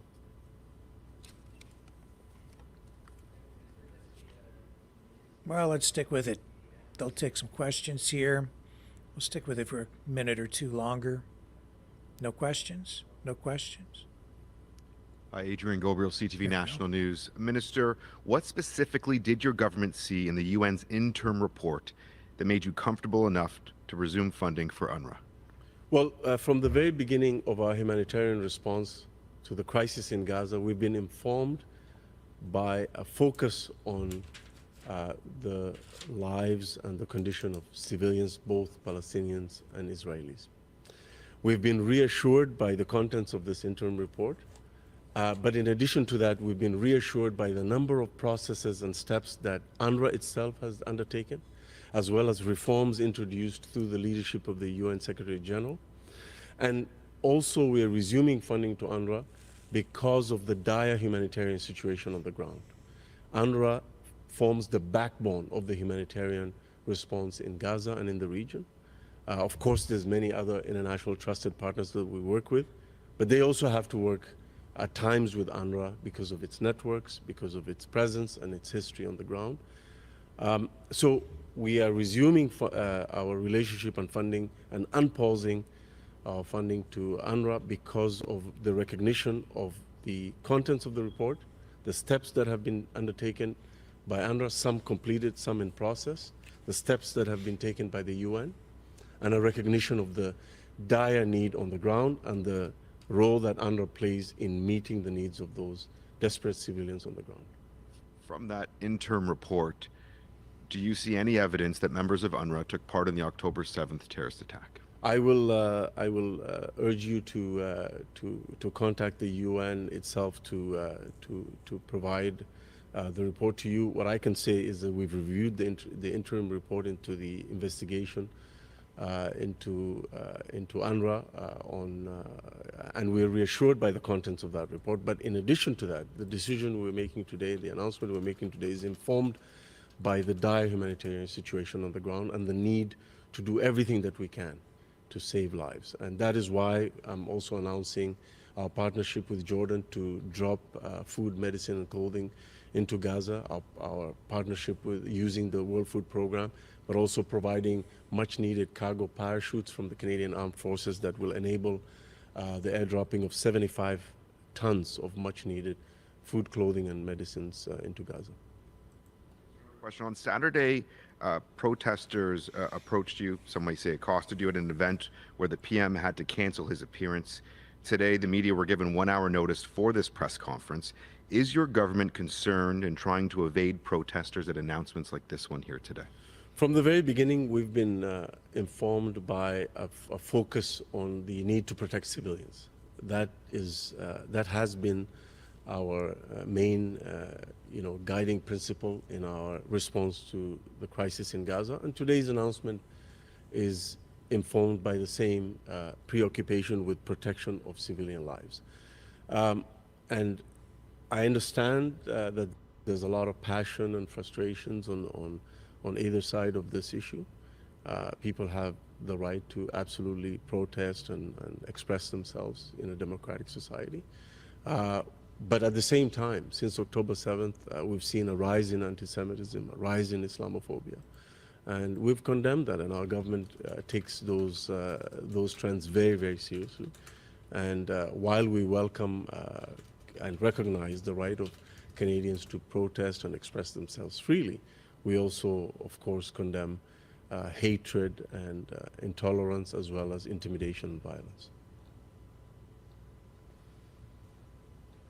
Good afternoon, Victoria Stunt with CBC National News. Minister, Canada has repeatedly acted in lockstep with international allies throughout this. Why are you moving ahead with restoring UNRWA funding when Australia and New Zealand are not? Well, first of all, New Zealand did not pause funding to UNRWA, so that I just want to inform you of that. But we have been acting in lockstep with our partners and like-minded countries from the very beginning of our response to these allegations. While the UN has been responding by putting in place processes to address the concerns of Canada and all the donor nations, we've been actively working with them. Through our ambassador to the United Nations, Bob Ray, as well as all of us, all my counterparts, we've been engaged very actively on the work that the UN needs to do to address some of the concerns, the recent concerns, as well as the long-term concerns that we've had in terms of its practices and its ability to become more transparent and accountable and increase its credibility. So we've been engaged in that work from the very beginning, and we'll continue to do that while the investigation will be completed, as well as the independent review. Having said that, we also have to take into account, and I think Canadians see the dire situation on the ground in Gaza and the need for us to do even more. We've done a lot. We were the first G7 country to respond to the humanitarian need by providing significant support in the form of $60 million in the beginning, and then following that up with an additional $40 million. And today we're the first G7 country to resume funding to UNRWA in recognition of that, of the need to respond and the need to recognize that UNRWA is the backbone of the humanitarian response to the needs of Palestinian civilians in Gaza, while acknowledging the steps that have been taken both by UNRWA and by the larger UN to address some of the concerns that we've had. Follow up. Is Canada willing to collaborate in the delivery of humanitarian aid by sea that the U.S. is planning with their temporary port project? So, as I said, we welcome every tool that we and our like-minded partners are trying to use to get more aid into Gaza. And we welcome the exploration of a maritime corridor into Gaza. And we will engage with the United States and the EU and others who are exploring this issue. And we'll do everything that we can to contribute to those efforts to the best that we can. But I just want to bring it back to the condition of people on the ground. I was briefed 2 weeks ago in Rafah by the head of the World Food Program in Gaza. He came over to actually tell me the condition on the ground, and he said, if we don't act even more significantly to get more aid into Gaza, we're looking at the mass starvation of children, women and men in northern Gaza particularly, for example, where we haven't had convoys reach northern Gaza in a while. And that's why airdrops, although they're not absolutely a substitute to trucks and other forms of getting aid in, they're a very important tool to address the needs of people who are in parts of Gaza that haven't had any significant aid or any aid at all reach them for weeks. So I saw yesterday, for example, Canadian aid being loaded onto a plane in Jordan, a plane that is taking 28 tons of much needed food and clothing and other supplies into Gaza. Those airdrops are very, very important. They're one of the main tools that we're using to address the needs of Palestinian civilians on the ground in Gaza.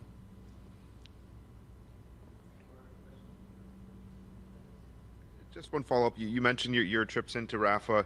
Is today's announcement, directly related to what you witnessed when you were in Egypt at the Rafah crossing And did you come back to your government and say, we need to get back in? Well, I've always, we've made it a point as a government to really continue to be focused on the needs of civilians on the ground, to protect them, to call for a ceasefire, to call for more humanitarian access and more corridors. But absolutely, my numerous visits to the region, including to Rafah, Egypt, as well as just yesterday in Jordan, seeing the efforts of like-minded countries to use every tool possible. The Germans, the Dutch, and others are using airdrops, and we're doing the same because they're needed on the ground. And the work that I have seen Canadian organizations on the ground do to move aid from Egypt into Gaza and from Jordan into Gaza is really admirable. And the reports that they've given me back in the region and beyond are really, really heartbreaking. We need to do more to get more aid in, and that is why we've been advocating from the very beginning to have more significantly higher volumes of aid going in, but also unimpeded corridors of humanitarian aid to go in, and free access, uninterrupted access for humanitarian workers as well as health workers in Gaza. We're looking at a serious risk of mass starvation in parts of Gaza, particularly in the north, and that's what I heard directly from members of the World Food Programme, the Palestinian Red Crescent, the Egyptian Red Crescent, the Jordanian Red Crescent, UNICEF, World Health Organization, and others who are saying we simply need to do more. And critical to the free movement and easier movement of humanitarian workers on the ground is a ceasefire, and key to that is the release of all hostages by Hamas. Okay. That'll do, I think.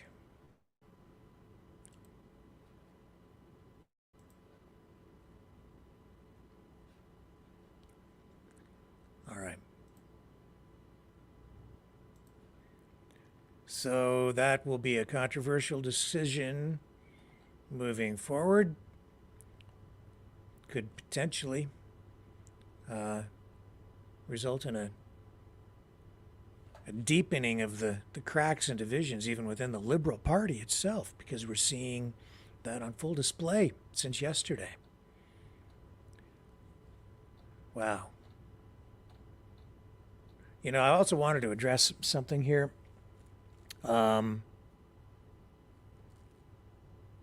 Fear-mongering. I don't like it when fear is used to motivate people.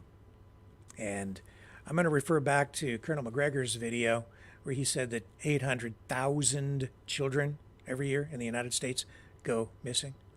You know, I think maybe he's a little misinformed, or maybe just didn't complete his thoughts. I am not sure. You know, I keep hearing numbers like that thrown around, but I've looked this up many times, and I've been aware of this for a long time. It is true that a lot of children go missing every single year. The stats that I've seen indicate that it's just a little over half of what he has suggested in his video. Now, I don't know where he's getting his stat. Maybe there's justification for using that number.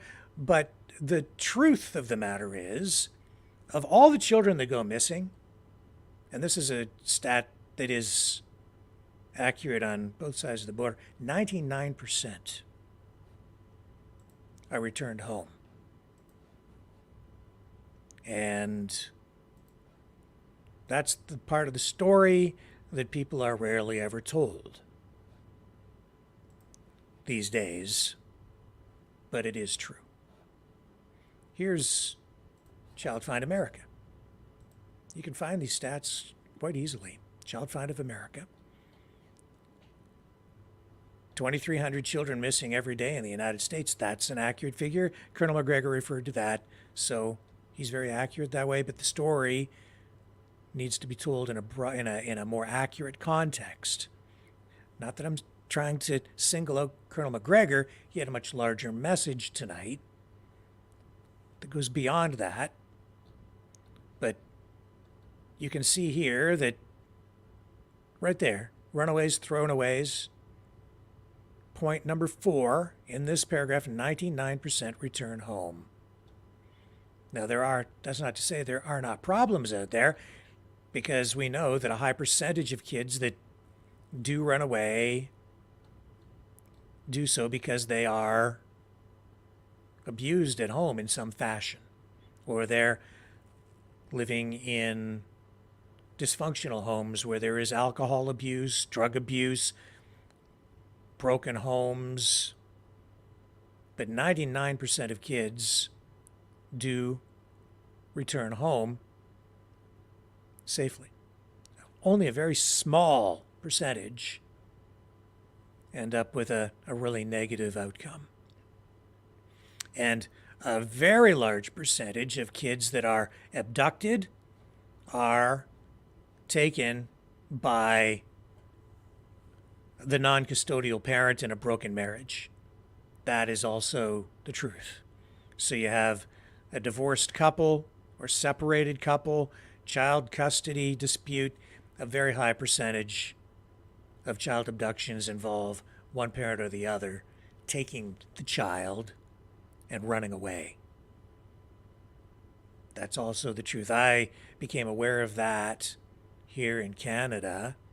That became a bigger problem when some of the laws changed around custodial rights, and the decisions in the courts in these family disputes began to shift more and more toward one side rather than the other.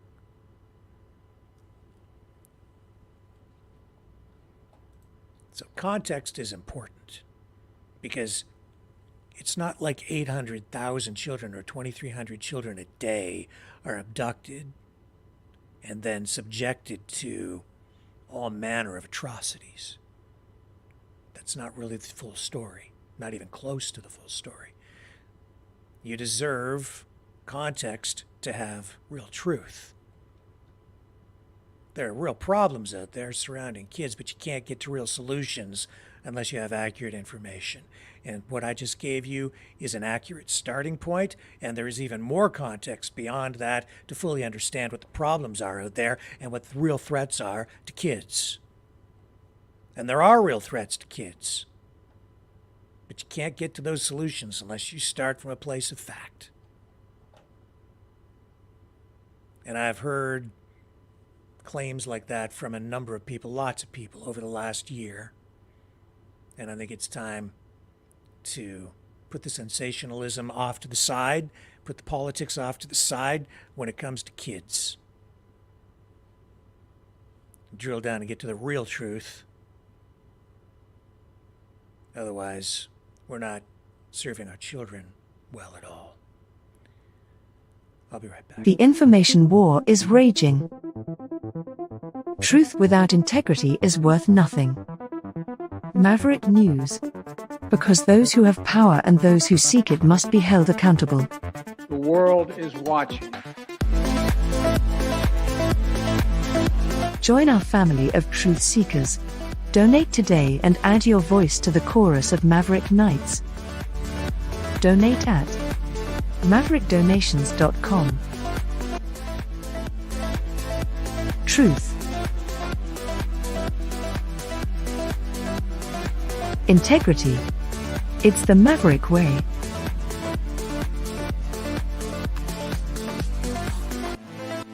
Maverick News. The world is watching.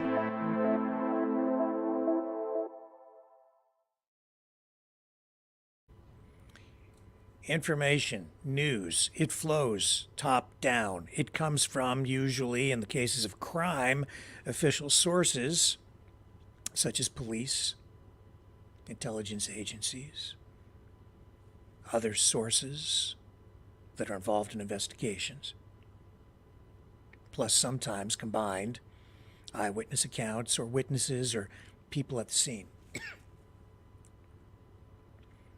I am all about accuracy, truth, and holding even myself accountable. And for that reason, I do want to apologize for inaccurate information, which was shared even here last night about the killings in Ottawa. Information that initially came out that was carried by many media outlets at the outset was that it was a mass shooting. That was not the case, as we came to find out. And here's an example of another media outlet reporting exactly what I'm telling you. 6 dead, including 4 children, in Ottawa mass shooting. And so our thumbnail last night also included this information. This is an international report, but it was based on the same sources that we had that fed us the information as well at the beginning. And so our thumbnail last night said mass shooting. It was not. It was a mass homicide involving a family from Sri Lanka. And it was stabbings. Multiple knives may have been used in the commission of the crime. The investigation's still ongoing there tonight. The community in Barrhaven, part of Ottawa, the greater Ottawa area, in mourning, in shock still. 19-year-old charged with a variety of offenses in connection with that horrific mass killing.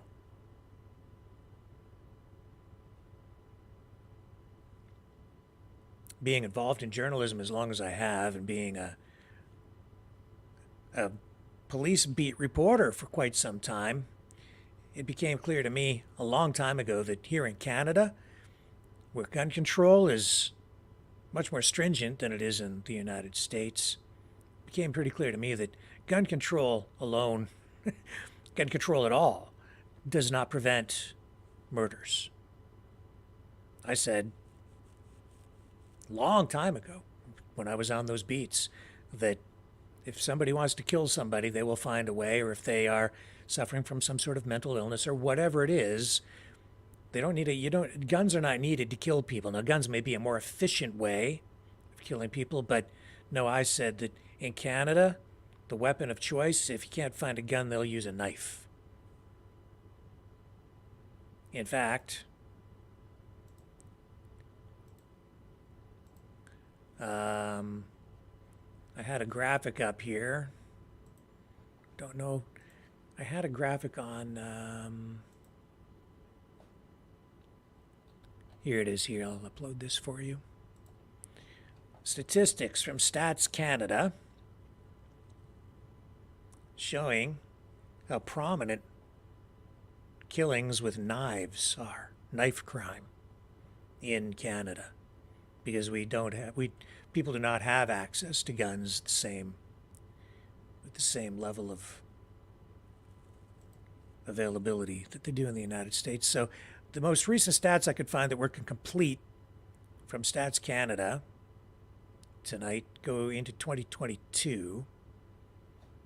I'm sure there are probably more recent stats, but this gives you a really good indication of what I'm talking about. So, total methods used, and it goes from 2018 to 2022. So we'll go to 2022, most recent year, 874 murders Canada-wide, 343 of them by shooting, and then number 2, stabbings, 281. And then you can see that if you look at the other methods used in these crimes, they actually exceed the number of people killed or murdered with guns. Beatings, strangulation, fire, burning people to death. Other methods as well.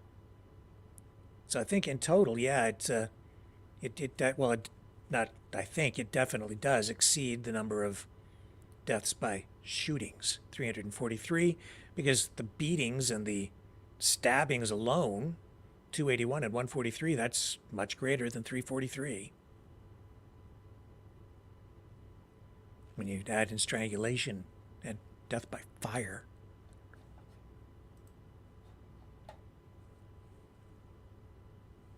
And unfortunately, we saw something very horrific. And the reports coming out of Ottawa tonight indicate that the young man charged with that crime seemed to have changed somehow. His family says he cut his family off, stopped communicating with them recently. Do not know what was in his head at this point, what really motivated him to do this. He was living in the home with this family from Sri Lanka.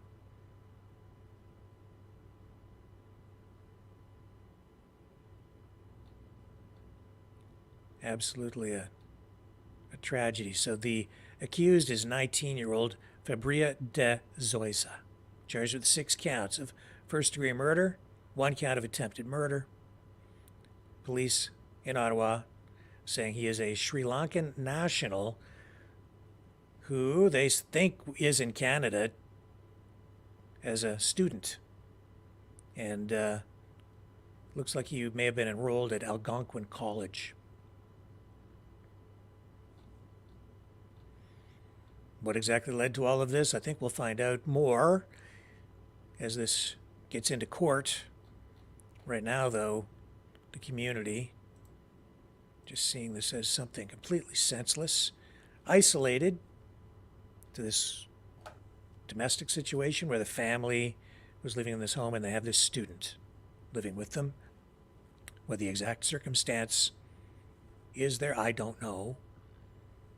We'll have to wait for the evidence to come out. And that could, to get the full story on this, we may have to wait for a long time for this to go to trial and then get all the evidence out at the time of trial. There will no doubt be publication bans put in place for a variety of legal reasons in Canada, which is more, it's just common, part of procedure. It's the way it's done here, but the details come out over time. Patience. So sorry to refocus on that. A lot of negativity there. But our thoughts are with the families and the relatives and the people in the community up there. That has to be, well, it is one of the most horrific, disturbing crimes that we've seen in the Ottawa region, maybe, that I can think of, period. What do you guys think of these environmental activists who go into art galleries and destroy paintings? Any thoughts on that? Just take a look here in the chat. I'm sure you've seen the videos that we've run. In the last couple of months, I think we've seen at least 3 incidents like that where they throw things like paint or other things on these priceless paintings in the most prominent art galleries around the world. I'm just curious. There's been another incident similar in nature, and I'm just curious what you guys think of activists who engage in that kind of activity. Just get your thoughts. I just think it's senseless because I don't really know that anything is ever actually achieved when they do this kind of stuff.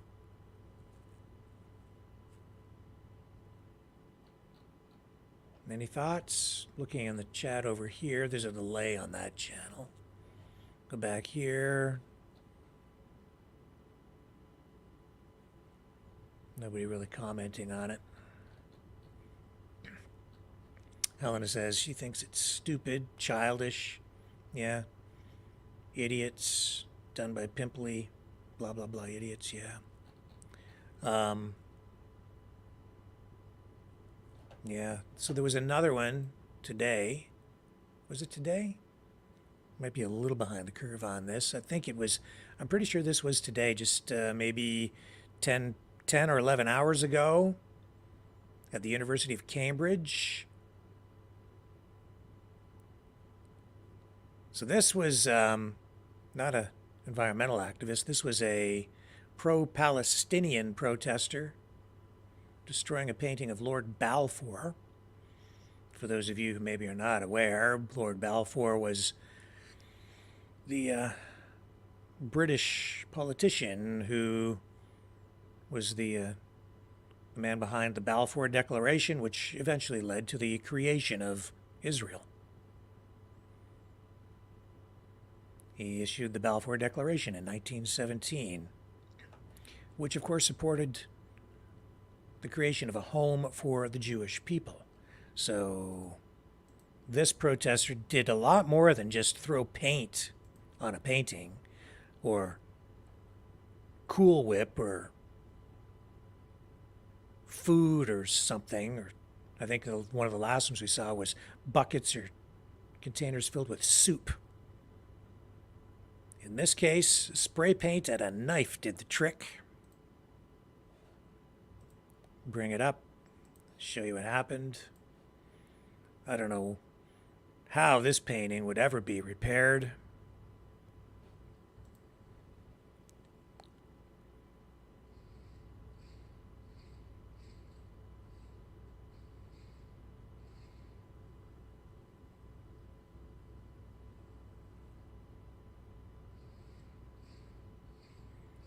Literally cut the painting to shreds.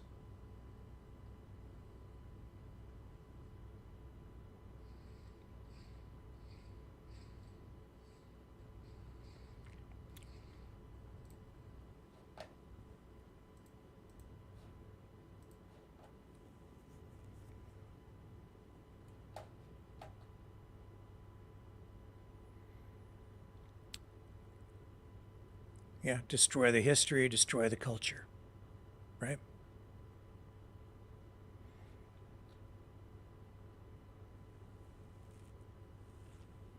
Opinions on that will vary.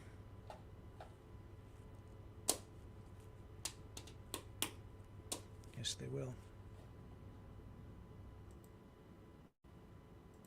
I don't know. Well, guys, that gets us almost to the bottom of the hour. Just a reminder, you can support the channel if you like what we do here at maverickdonations.com. You can also donate at freedomreporters.com. Please like, share, subscribe. That would really help us out a lot. Subscribe over on Rumble. That's our growing platform. That's super important to us. We're running tonight on YouTube too, so please subscribe over there. Subscribe on our new channel over there. That would help us out a lot. And if you are watching over on YouTube, it would help us if you watched on the smaller channel a little bit instead of the bigger one. But both are good. Smaller one maybe. That'd be good. Help grow that one. So we've got a backstop if they decide to take us down over there. Make sure you hit the notification bell if you do subscribe to us on YouTube so that you receive notifications of new videos coming out. And you can check us out on the other platforms where we upload videos as well. All the major platforms: Twitter, X, Twitch, Odyssey. We're on all those. So lots of places to go to choose from, but the real audiences for us these days are kind of on YouTube, Instagram, Twitter, Rumble. We like Rumble. We like it over there because there is more free speech allowed, and they even over on YouTube when you're playing by the rules, they still hammer you for sometimes it seems no reason. But freedomreporters.com, you can donate there. You can also donate through the Rumble rants on Rumble, and yeah, we do have t-shirts and embroidered shirts as well. T-shirts, if you donate $30 or more, I'll send you a t-shirt. Just tell me which size you need. If you donate $60 or more, I can send you a shirt with the embroidered Maverick logo on it. We have those Exile the Knights of Malta shirts on in stock over there too. So if you want one of those, which I think I like the design myself. I think they're kind of cool. So again, just let me know what size you need and which one you want, which shirt, and I'd be happy to send one out to you. And we do appreciate the support. That being said, hang on to your seat. Don't let anybody take it away from you. I'll be right back after this.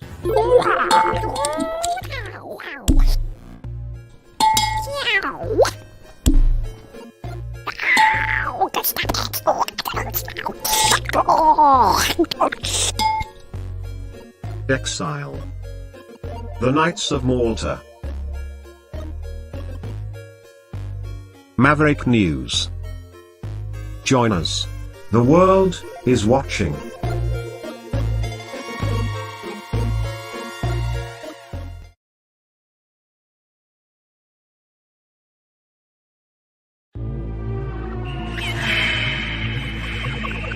Fighting the Great Reset.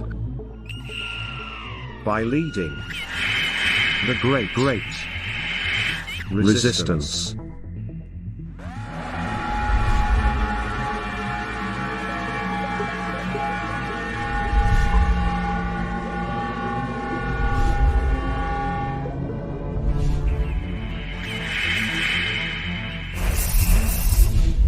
Maverick News. The antivirus programs for your mind.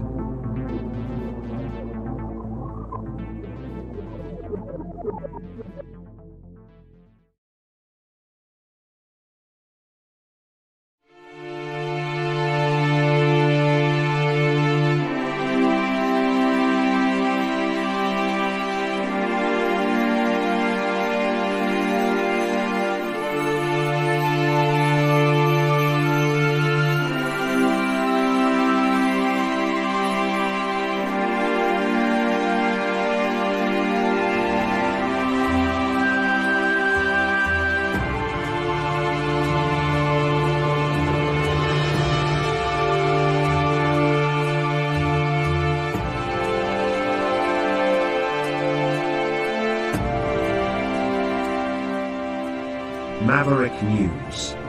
The world is watching.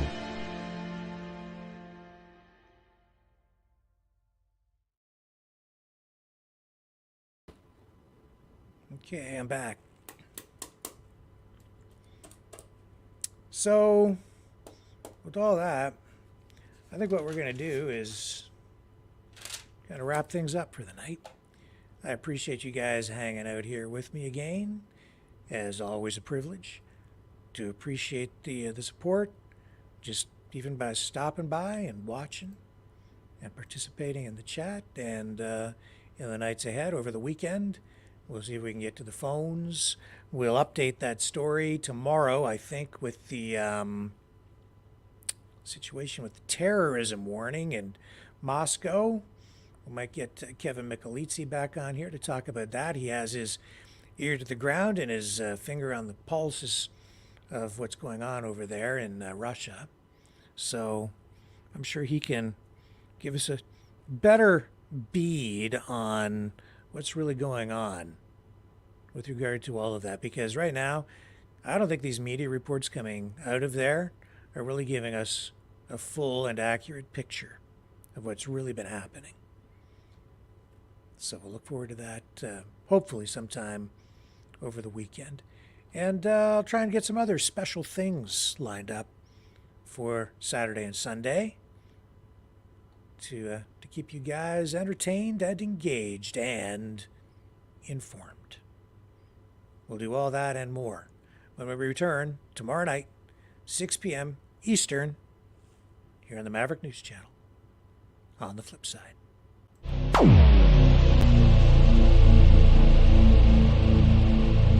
This has been a Maverick Multimedia production.